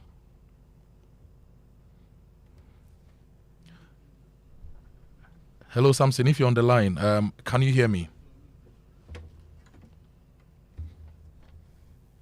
And they feel that... Okay. Samson, can you hear me? Samson, please unmute. Please unmute. Suleimana, can you hear me?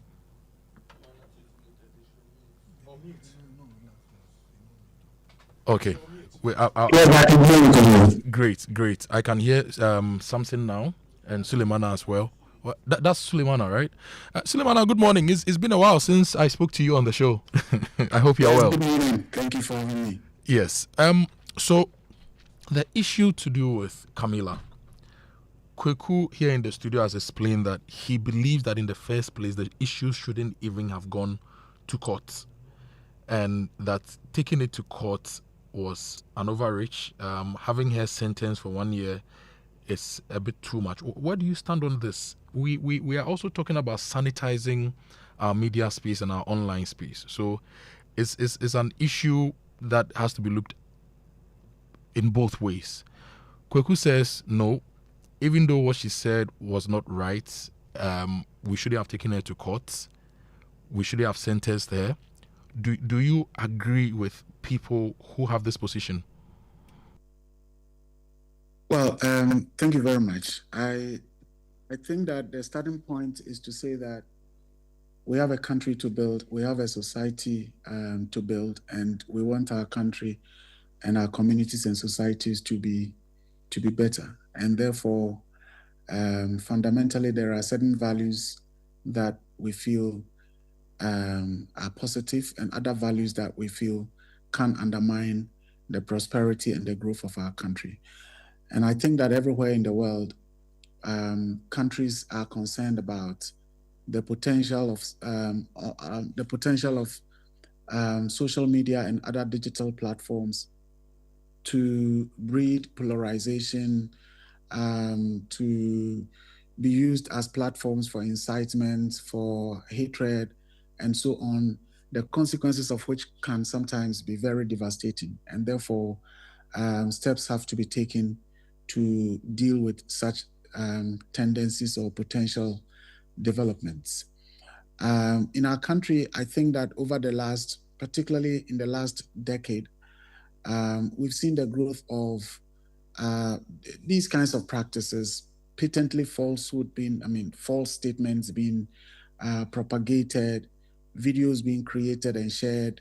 In fact, there are certain platforms that we all know now that they basically would create a comment, or somebody says something, they try to manipulate it in one way or the other and put out there a flyer and attribute it to people. And they do so and continue to go scot-free. So yes, we do have a situation to deal with. We have a problem to tackle. And what the lady had said, she herself couldn't prove it in court. She couldn't, affirm what she said, and literally accepted that she peddled falsehood. But I think I share in the view of those who say, well, whilst we admit that these are problems, we should look at a comprehensive way of dealing with the problem rather than, these isolated incidences of picking up people, taking them to court and punishing them through the legal system. Because there are people doing perhaps even worse things than what Camilla may have done. That is not to say that what she did is right, but at what point would we be able to say that we've arrested or prosecuted all those who are doing these things? And our politics has gotten to a point that it literally incentivizes these kinds of behavior. And so if the thinking is that, well, jailing her, for example, will serve as an example and deter others, yes, it may deter a few people, but there are people who are willing to basically toe the line of the political incentivization of these kinds of expressions and these kinds of attitudes in our society. And that is why, that day I put out a post saying that, yes, it is a problem. I wouldn't condone what she did or what others like her have been doing, but I don't think that the solution is, dragging people to the police stations, prosecuting them, and jailing them in the way that this lady has had to go through. So that basically is my position. But you have rightly said that we are consistently seeing an increase in these things. People even sit on radio, sit on TV. People have podcasts. People have different platforms that they use to spread misinformation, that they use to lie about people and institutions. And it's increasing. And now we are seeing the court being used to punish people doing it, so that possibly others will now learn not to continue in that same way. And you're saying it's a problem. So what is the solution in this regard? The problem keeps increasing. Somebody has been punished for that. You say the punishment, the route, and everything about it should not have been so. So what do you think we should do? Well, Kojo, the problem really has been that we do recognize that these are acts and conducts that are not positive for our society. We've watched on, and as a country, we have not responded in any way. All we've done is to continue to tolerate and actually reward people who are perpetrating these acts. And we seem to be in a state where people only get concerned when these things affect them. But when it is used against their opponents, they see nothing wrong with the conduct. And so far, that is what has been happening. The people, a lot of the people who are today condemning what this lady has done would have been the same people justifying such developments. And in fact, not that they would have been. Today, they continue to justify some of those things being done by people who support them, whose narrative promote their agenda. And those who are defending what has happened and basically condemning what the sentencing and so on and so forth are the same people who would have been endorsing the same thing if it was something that was, being done and they were the beneficiaries of it. So the problem is that as a country, we have failed to take measures to respond to something that we've all seen as a problem that continue to grow. Look, this social media and digital, communication problems exist everywhere. Countries are adopting measures to respond to it. If you go to the European Union, the Digital Services Act has been adopted collectively by the EU. If you go to the UK has adopted the Online Safety Act. If you go to Germany has adopted the Network Enforcement Act. In all these, what these countries have done, or these blocs have done, is to say, look, yes, we do recognize that individuals can misbehave, but they use platforms to misbehave. Without the platforms, those misbehaviors would, maybe if they decide to put them up, may not go viral, may not be seen by a lot of a lot of people to cause the harm that it could potentially cause. And so the technology platforms do have a responsibility. So in Germany, for example, the rule is that the platforms must ensure that any content that amounts to incitement, hatred, and patent, obvious falsehood, they have within 24 hours to make sure that such content are taken down. Without which, sometimes they could have 50 million euros imposed on them. In the UK, it is the same, millions. Facebook, Meta, and others, Meta and all those, platforms can be fined 20 million pounds, 30 million pounds, they pay. Within the EU, it is strictly enforced. We as a country, as in Ghana, may not have the capacity to basically hold these platforms accountable. They will basically ignore you. So what do we do within the ECOWAS region? What can we do collectively? That aside, the general media ecosystem, both new media and traditional media, the problem, as you said, people sit on television, people sit on radio and do, money juju, doubling of money, and so on and so forth. We've been talking about it. Why have we failed as a country to respond with the appropriate legislation? We've been talking about the broadcasting law, the broadcast bill.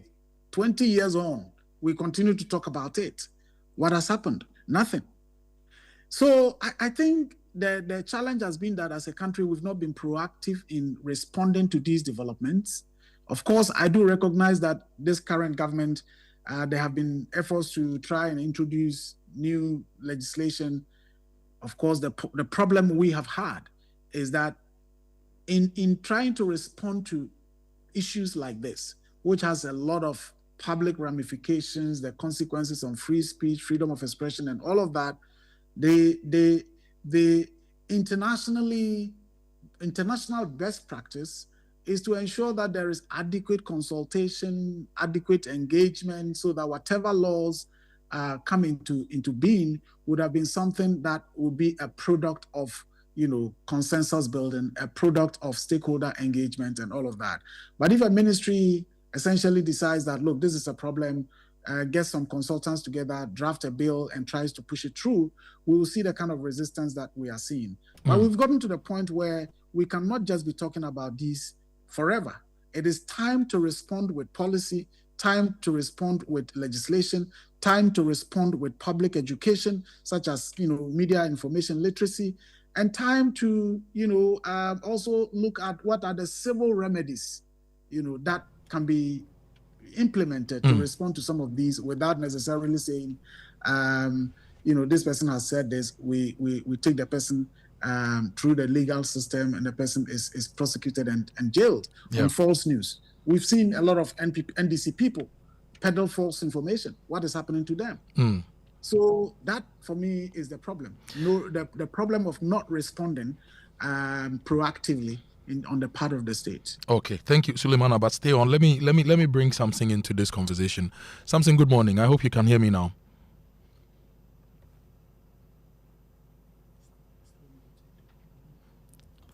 Something. Please unmute and speak. I can see you on the line.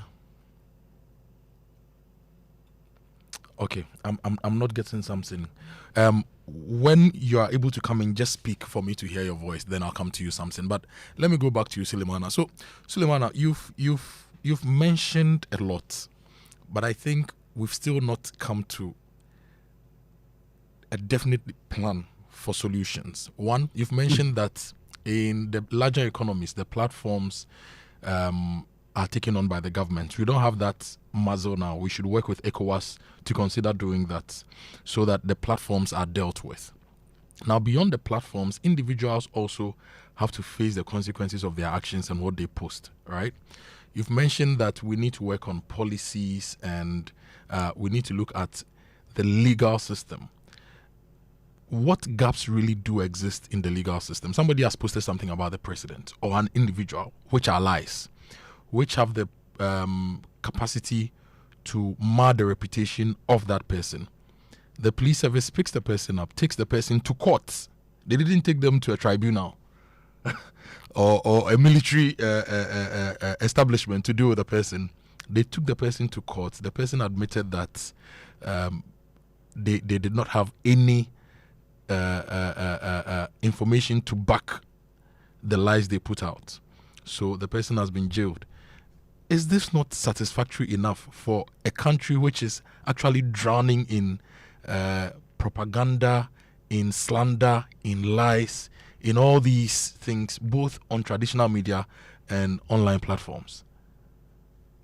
Well, Kojo, ordinarily, you may think of it that way, but let me say, so if I sit here and I say things that are untrue about you, would you expect that the police will come and pick me up and, without any complaint from you, the police picks me up and takes me to the courts, and then the process goes on? I doubt that will happen. There's a gentleman who was jailed for 3 months for alleging that people were not going to be allowed to pick up their, to withdraw dollars if they have a dollar account, to withdraw physical dollars from their accounts. And the police picked him up on the basis that what he had put out, first of all, was false, and secondly, could cause, fear and panic and so on and so forth. But subsequently, we were here when Honorable Isaac Adongo, the MP for, one of the Bolga constituencies, made a similar allegation. And the following day, the Bank of Ghana issued a statement to basically say that what he had said isn't true. Why didn't the police go after him? So the point I'm making is that, yes, we still have the option of people suing for defamation. Okay. And we all I mean, here at the Media Foundation, for example, we have a number of defamation cases that people think, well, national service scandal, somebody says we have defamed them, so they go to court. SML, people say, well, we defamed them, they've gone to court. And there are a few other cases that, people think, So for you think that people should be able to go to court and sue for defamation. The application of the law in the case of Camilla actually gives a sense of selective application of the law, because there are a lot of other instances that the state has glossed over, that the state didn't take any action. So if the president felt defamed by Camilla's actions, the president should have gone to court, not the police to pick Camilla up. Absolutely. Okay, that's fair. I remember when the police arrested Kwabena Bobiansa, and the claim was that, on the basis that he had put out information about the former First Lady, Mrs. Rebecca Akufo-Addo, that some state lands had been acquired for her foundation and so on, and it was said to be false information. We all complained about it. And our position was that, well, if the First Lady felt defamed, she had a choice to either go to the National Media Commission or to demand retraction and apology, or to do a rejoinder, or to go to court and sue for defamation. But for the police to storm a radio station, pick up a presenter on the basis that he had put out information that was false, was clearly untenable. Then really, what then is the difference between not having the criminal libel law and having the criminal libel law? Because the essence of the criminal libel law would be that, okay, if you say something or you defame a minister, it becomes the republic versus you instead of the minister versus you. And we thought that, look, why should we have a law that criminalizes expression? And so we took it out. So if we've taken it out, and today we are back into a situation where somebody says something. I remember there was another incident about somebody talking about some ministers either being involved in Galamsey or knowing about Galamsey, and then the police go after them. I think essentially if this continues, then we are back to criminal libel law through the back door. And I don't think that is, what we intended when we were repealing the criminal libel law. If people feel offended, why not? They can go to court, and the court, at the end of the day, if they feel that, yes, what was done was defamatory, whatever sanctions can be imposed. But to now get back to the situation where, well, today it is the president. So if it is about Kwesi Twum, or if it is about me, would the police go after such people? And as I said, there are people sitting on radio every day, in the name of political debate, in the name of political discourse, peddling falsehood about people every day. Is it because those ones are maybe mainstream media, so the police don't see them or they don't hear them? And I don't think that the police will have capacity to police public commentary. That is the problem. And so we need, as I said, the state must respond in terms of what is allowed, what is not allowed, coded in law. The civil remedies are still available. If people feel offended and they think they want to go to the court instead of the National Media Commission or demand retraction and apology, that option is there. But we need to also begin to have a very serious conversation about the responsibilities of the platforms.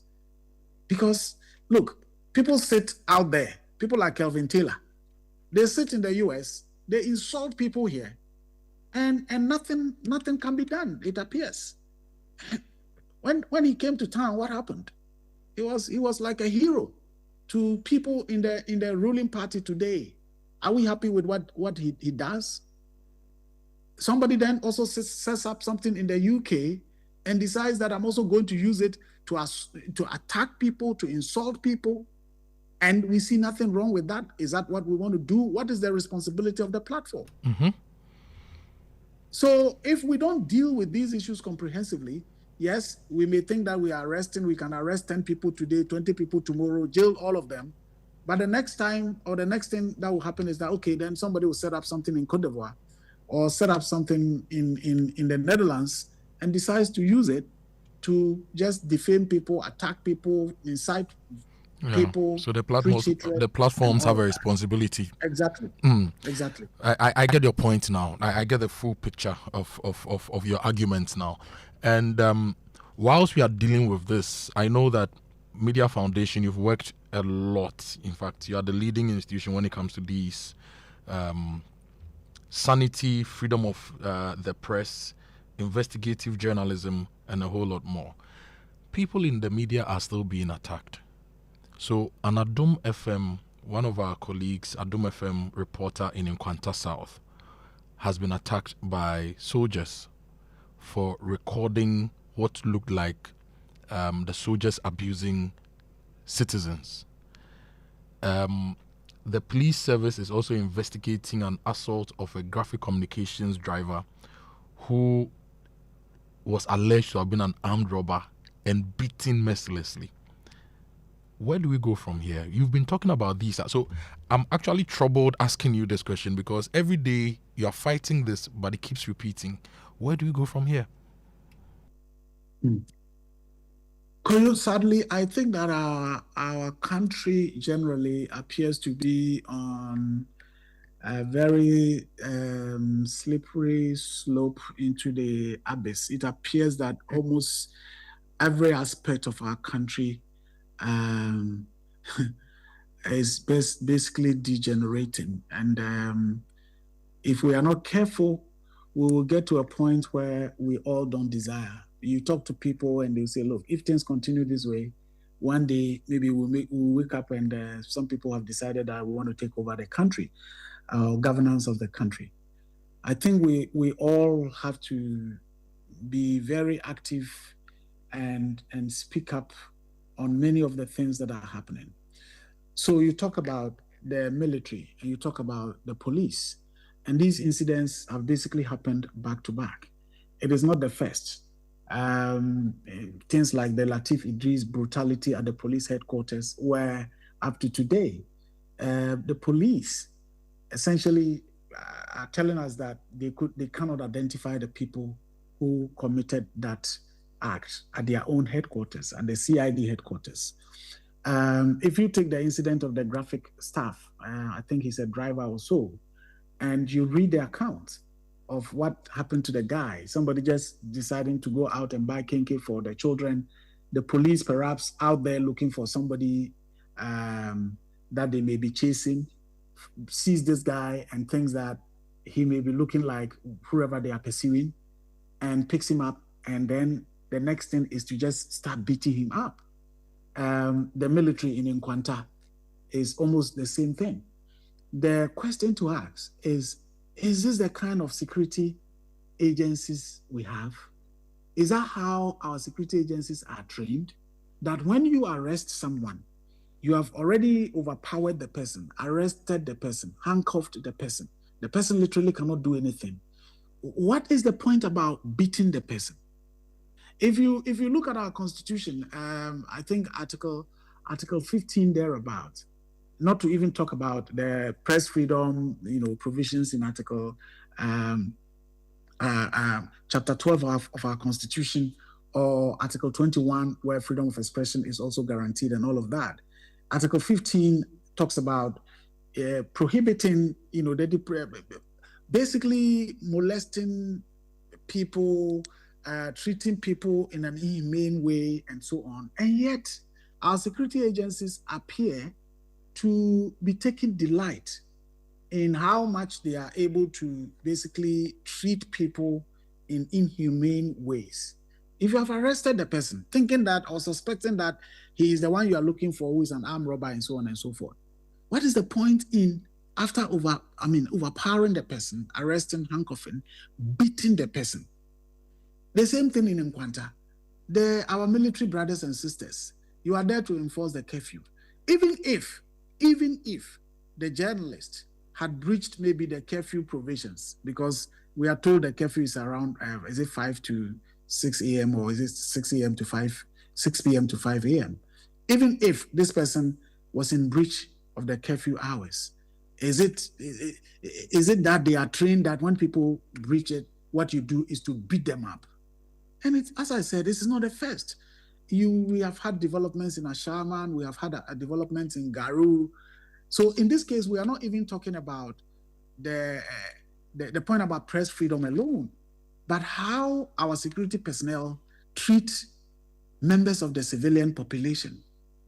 And I think that the leadership of these institutions must begin to be worried about the professionalism, about the integrity, and about the respect that citizens will have for them.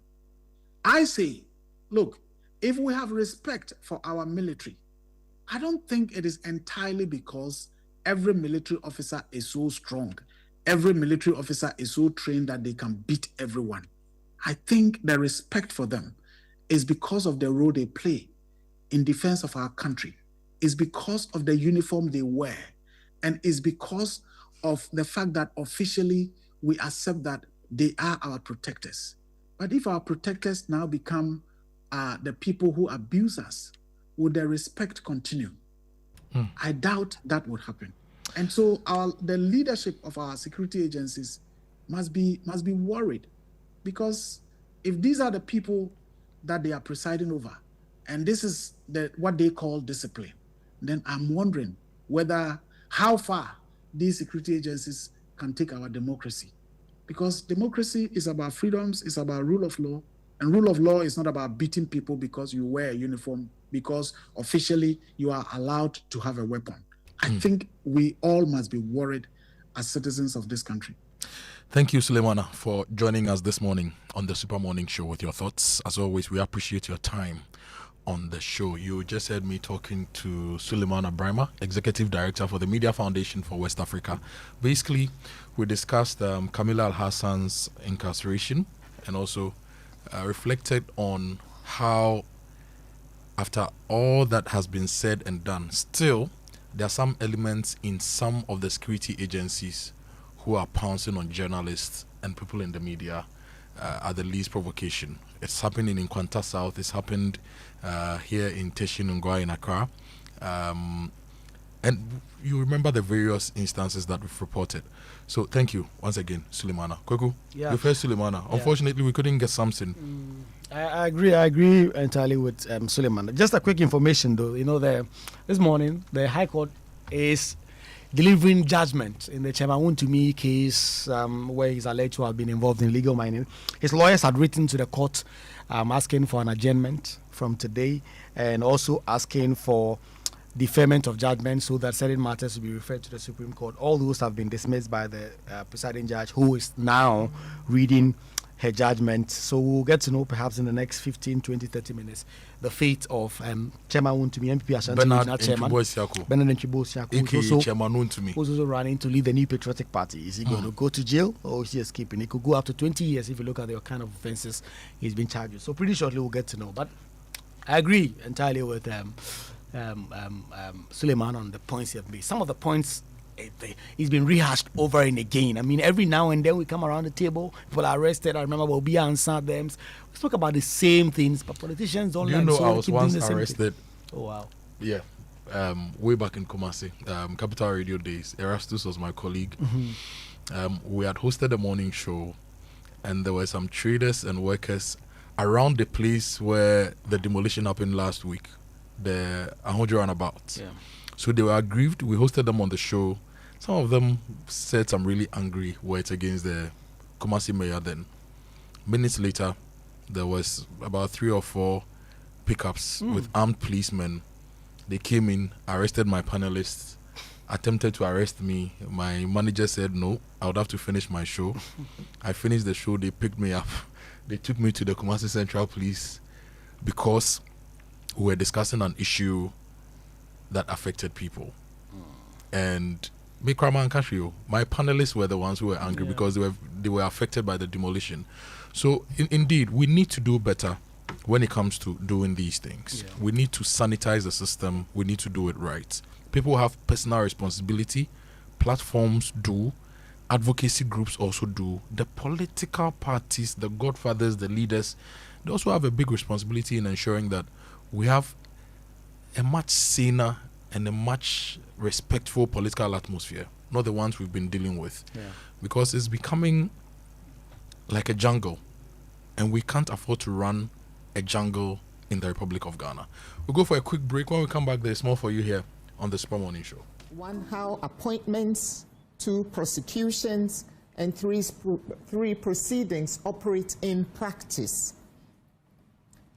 The proposed regional tribunals will have concurrent jurisdiction with the High Court, as we've heard, over serious criminal matters, these narcotics, tax customs, mining offenses, etc. The district tribunals will exercise concurrent criminal jurisdiction with the circuit courts. So these are not merely informal or community-based dispute resolution bodies. They will exercise substantial judicial power, impose criminal sentences, and potentially deprive citizens of their liberty. So for me, there's a fundamental question that is raised, is raised in my mind.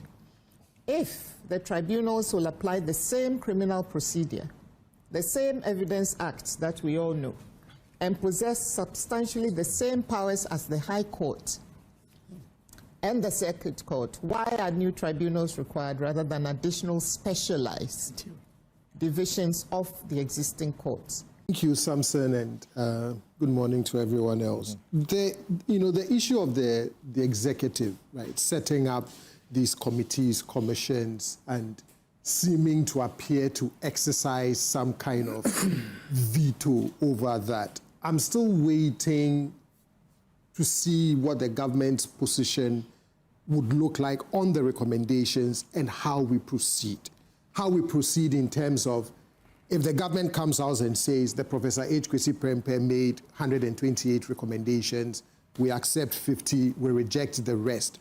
Does it mean that only the 50 they accept would be subjected to the subsequent? Of course. Yes. Of course. If that is the case, right, then I would find that unfortunate, because the executive is only one stakeholder among all the democratic stakeholders. Except that you note that on this case, they say they are not issuing a white paper. Whatever is issued will now come to decide what the effect is. Right, but I think for me, there are all of these other stakeholders within the democracy ecosystem, academics, researchers, civil society, citizens, you name it all. So whilst they are entitled to issue their whatever they want to call it, that we like these recommendations, we don't like these recommendations, I'll be curious to see whether the effect of that would mean it is only the ones that they quote unquote like or agree with is what then would move to the implementation. They have just passed a tribunal's law, right, against what the recommendation is, against the recommendation they had accepted earlier. So, and you see, if you do that, the next time around that you set up this kind of commission and you expect citizens to invest time and energy in giving feedback, it would create a counter effect, which is, well, the executive will do what it wants to do anyway, so what's the point? And so tying that to this tribunal issue, the 4 quick things I had in mind was, and you just brought the first one up, it seems as though it is a preemption of what the Constitutional Review Commission is saying, right? That do away with these tribunals. So why don't we wait to see what happens to that recommendation, unless the act of the action taken by Parliament is to preempt that, to say this is not a recommendation that we are not going to go with. Mr. President, your government commands one of the largest majorities in the history of the Fourth Republic. With such numbers, Parliament can pass almost any bill it wishes. Not everything that can be passed should be passed. The larger the majority, the greater the duty of restraint. History will not ask how many votes a law received. It will ask whether the law is just, equitable, and seeks to promote and protect the interests of Ghanaians. My call is therefore simple and constructive. withhold your assent. Convene genuine national engagement. Invite the Ghana Bar Association and other lawyers groups, organized labor, civil society, and the political parties, including my own. We will come in good faith and consult the judiciary itself, the institution that must live with whatever Parliament creates. Justice belongs to no government and no party. It belongs to the Ghanaian people. And a law that reshapes the architecture of justice should rest on national consensus, not on head count. Mr. President, the pen is in your hand. Use it not to assent to this bill, but write an invitation to the nation through the Council of State in accordance with Articles 90 and 106 of the 1992 Constitution.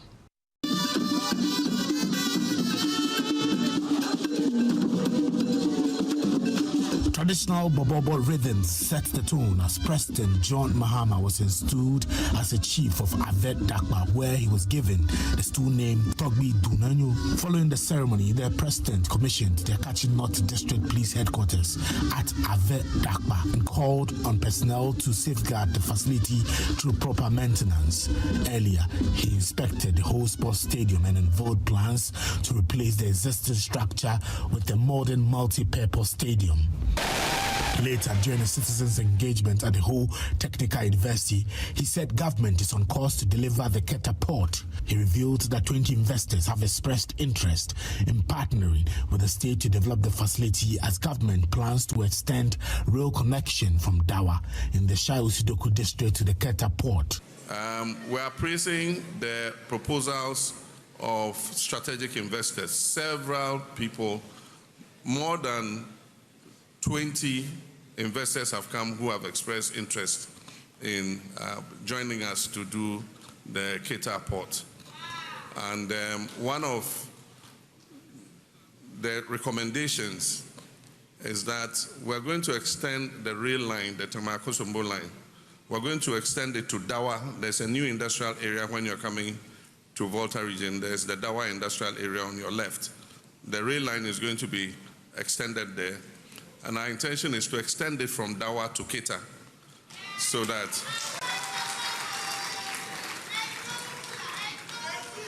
any containers that are offloaded in Keta can be put on the train and go straight towards Tema and Accra.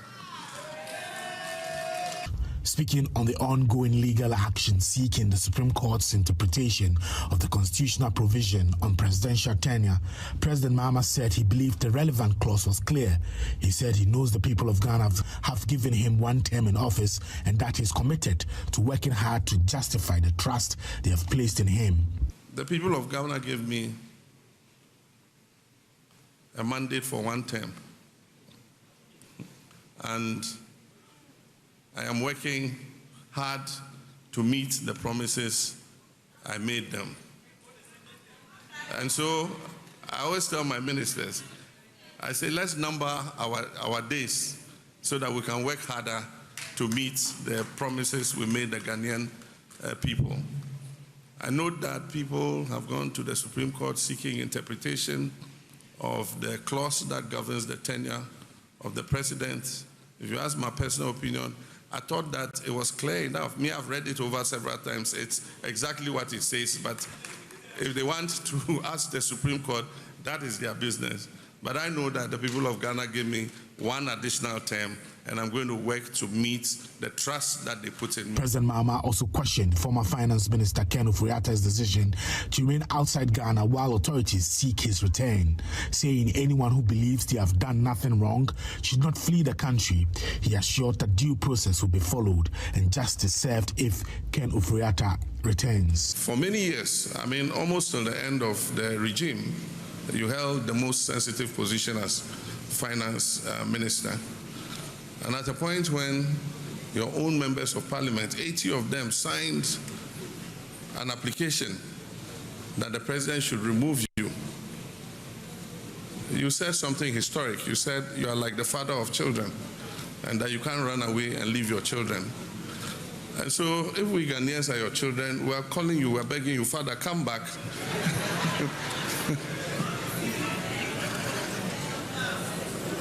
Your children are calling you to come back, but just the act of fleeing. One of my favorite songs. Okay. Charlie. Stay JJ style. Yeah. Where is that guy? Stay J. Kojo stylish.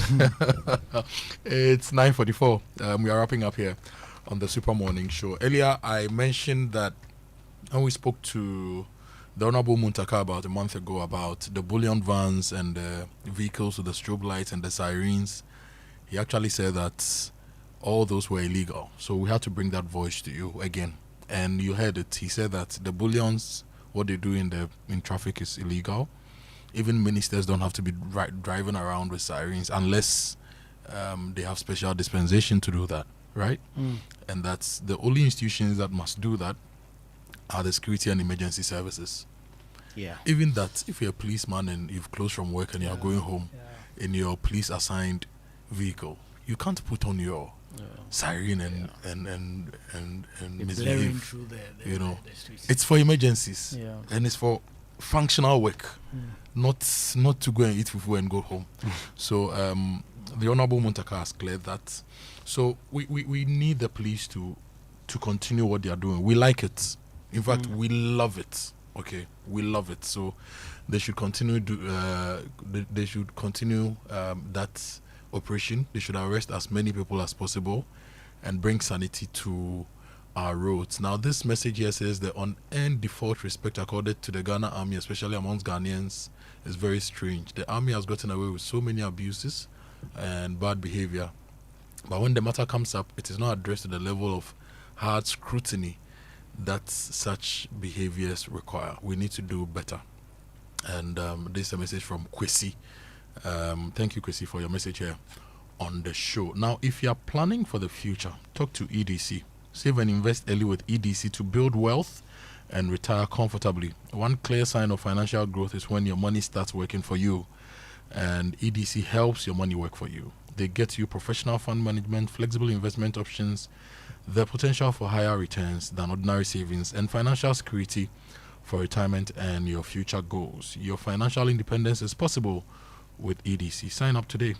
Call them on 0302 610 400, WhatsApp 0509 268 414.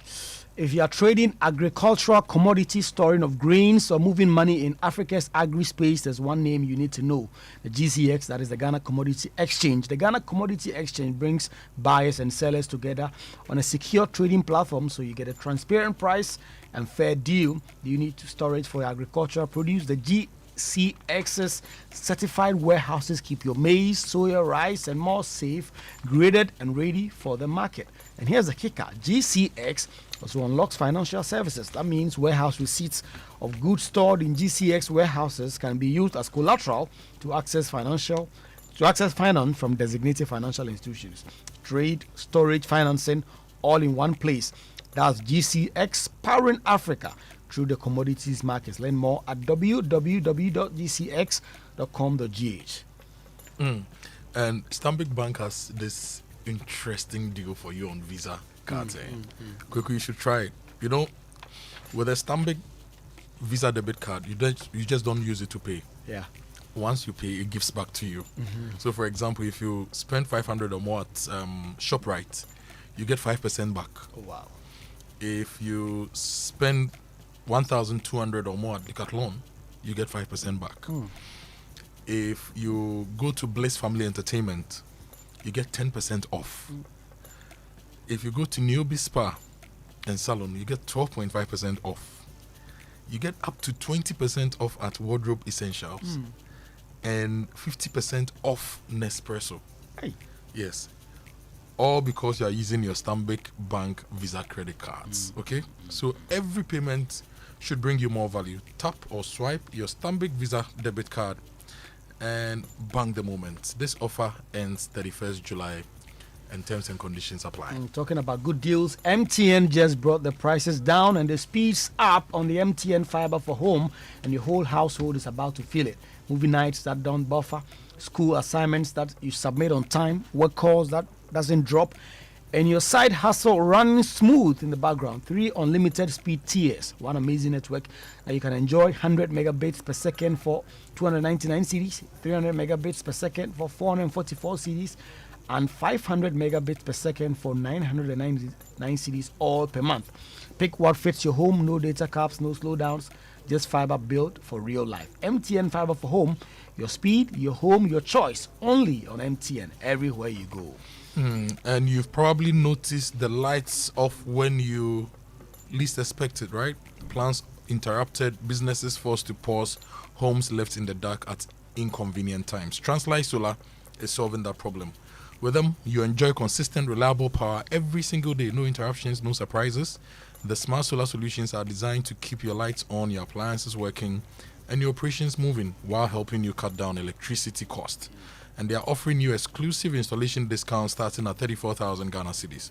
And it comes with flexible payment options. So call them on 0242 438 746 or 025 604 0838, or you visit translightsolar.com. Translight Solar, reliable power, total peace of mind. Ghana's digital economy is expanding rapidly, creating new opportunities for businesses, consumers, and financial inclusion.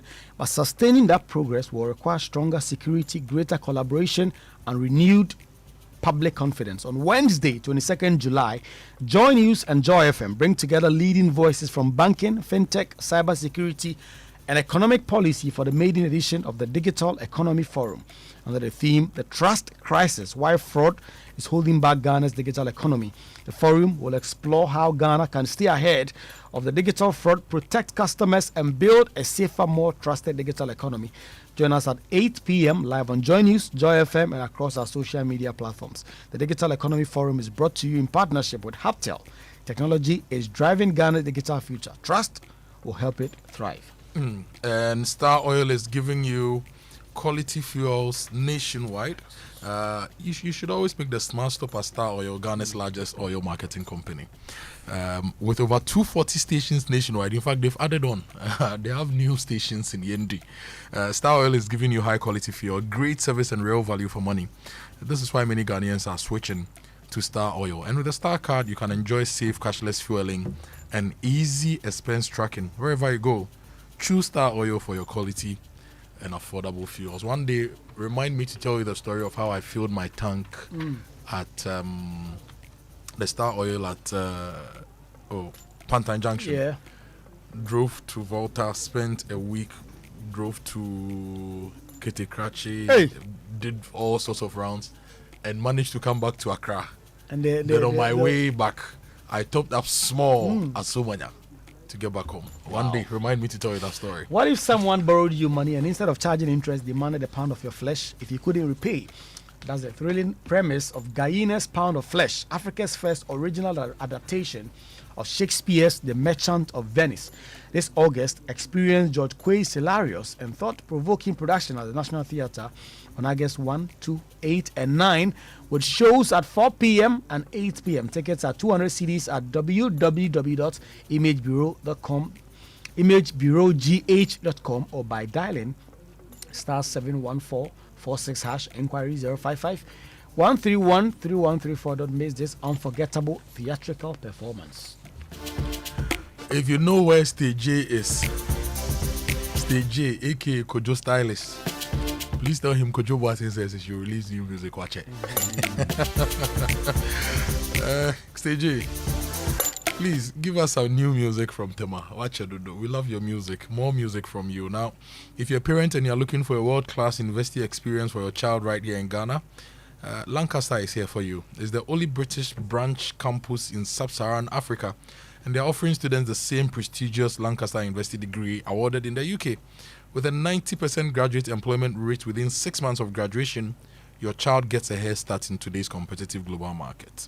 And students can choose from programs in business, law, computer science, economics, marketing, international relations, and more, all in a modern campus environment designed for success. So visit lancaster.edu.gh today or you call them on 0209 607008. Lancaster Investi Ghana, a global degree at your doorstep. Hey! Missed passes, bad refereeing decisions. We all feel the heat when our teams drop points. But parents, while we stress over football, what's the game plan for the kids at home? Don't let grades suffer. Ensure a straight win in this academic session with curriculum-aligned textbooks and interactive tools from Pegasus Publishing. From preschool to senior high school, we have the exact tactical formation they need to ace their classes. Because it's World Cup season, Pegasus is giving a massive 20% off every single book. Parents don't drop points. Call 059-5010-175. Again, 059-5010-175. Or dash to Pegasus Publishing at Accra Newtown, right opposite Total Energies. Call now for free delivery in Accra. Pegasus, shaping minds, winning futures. Let me say that all those who sent us messages of your roads and the various issues, we've got them. And we've already notified our reporters to check on those roads. So if you sent us any issue, we have your messages. We are going to work on them. We are going to follow up and ensure that you get better roads, you get better water, better security, and everything that you need. Now, you also mentioned earlier that the Wontumi sentencing was ongoing. Do we have a sentence now? Well, are you assuming that Wontumi will be sentenced or the judgment? It's been read. So I do have it. Okay. We don't have the. You said the judgment was being read. Yes. Have they finished reading the judgment? Finished. They haven't finished. Why? Is it a whole? This one is the judge has to go into details. So okay. I'm sure it will be I was hoping we would get that judgment before we leave the studio, but look, the news at 10 is coming. We'll get more updates on that. Adobia is already in the studio. She carries all the news to you wherever you are. But you know, life can be very loud, and the last thing you need is a phone call about a massive hospital bill. So talk to Eden Care and get Eden Care by Acacia Health, okay? It's your personal caregiver. They step in to handle the medical bill so you breathe easy.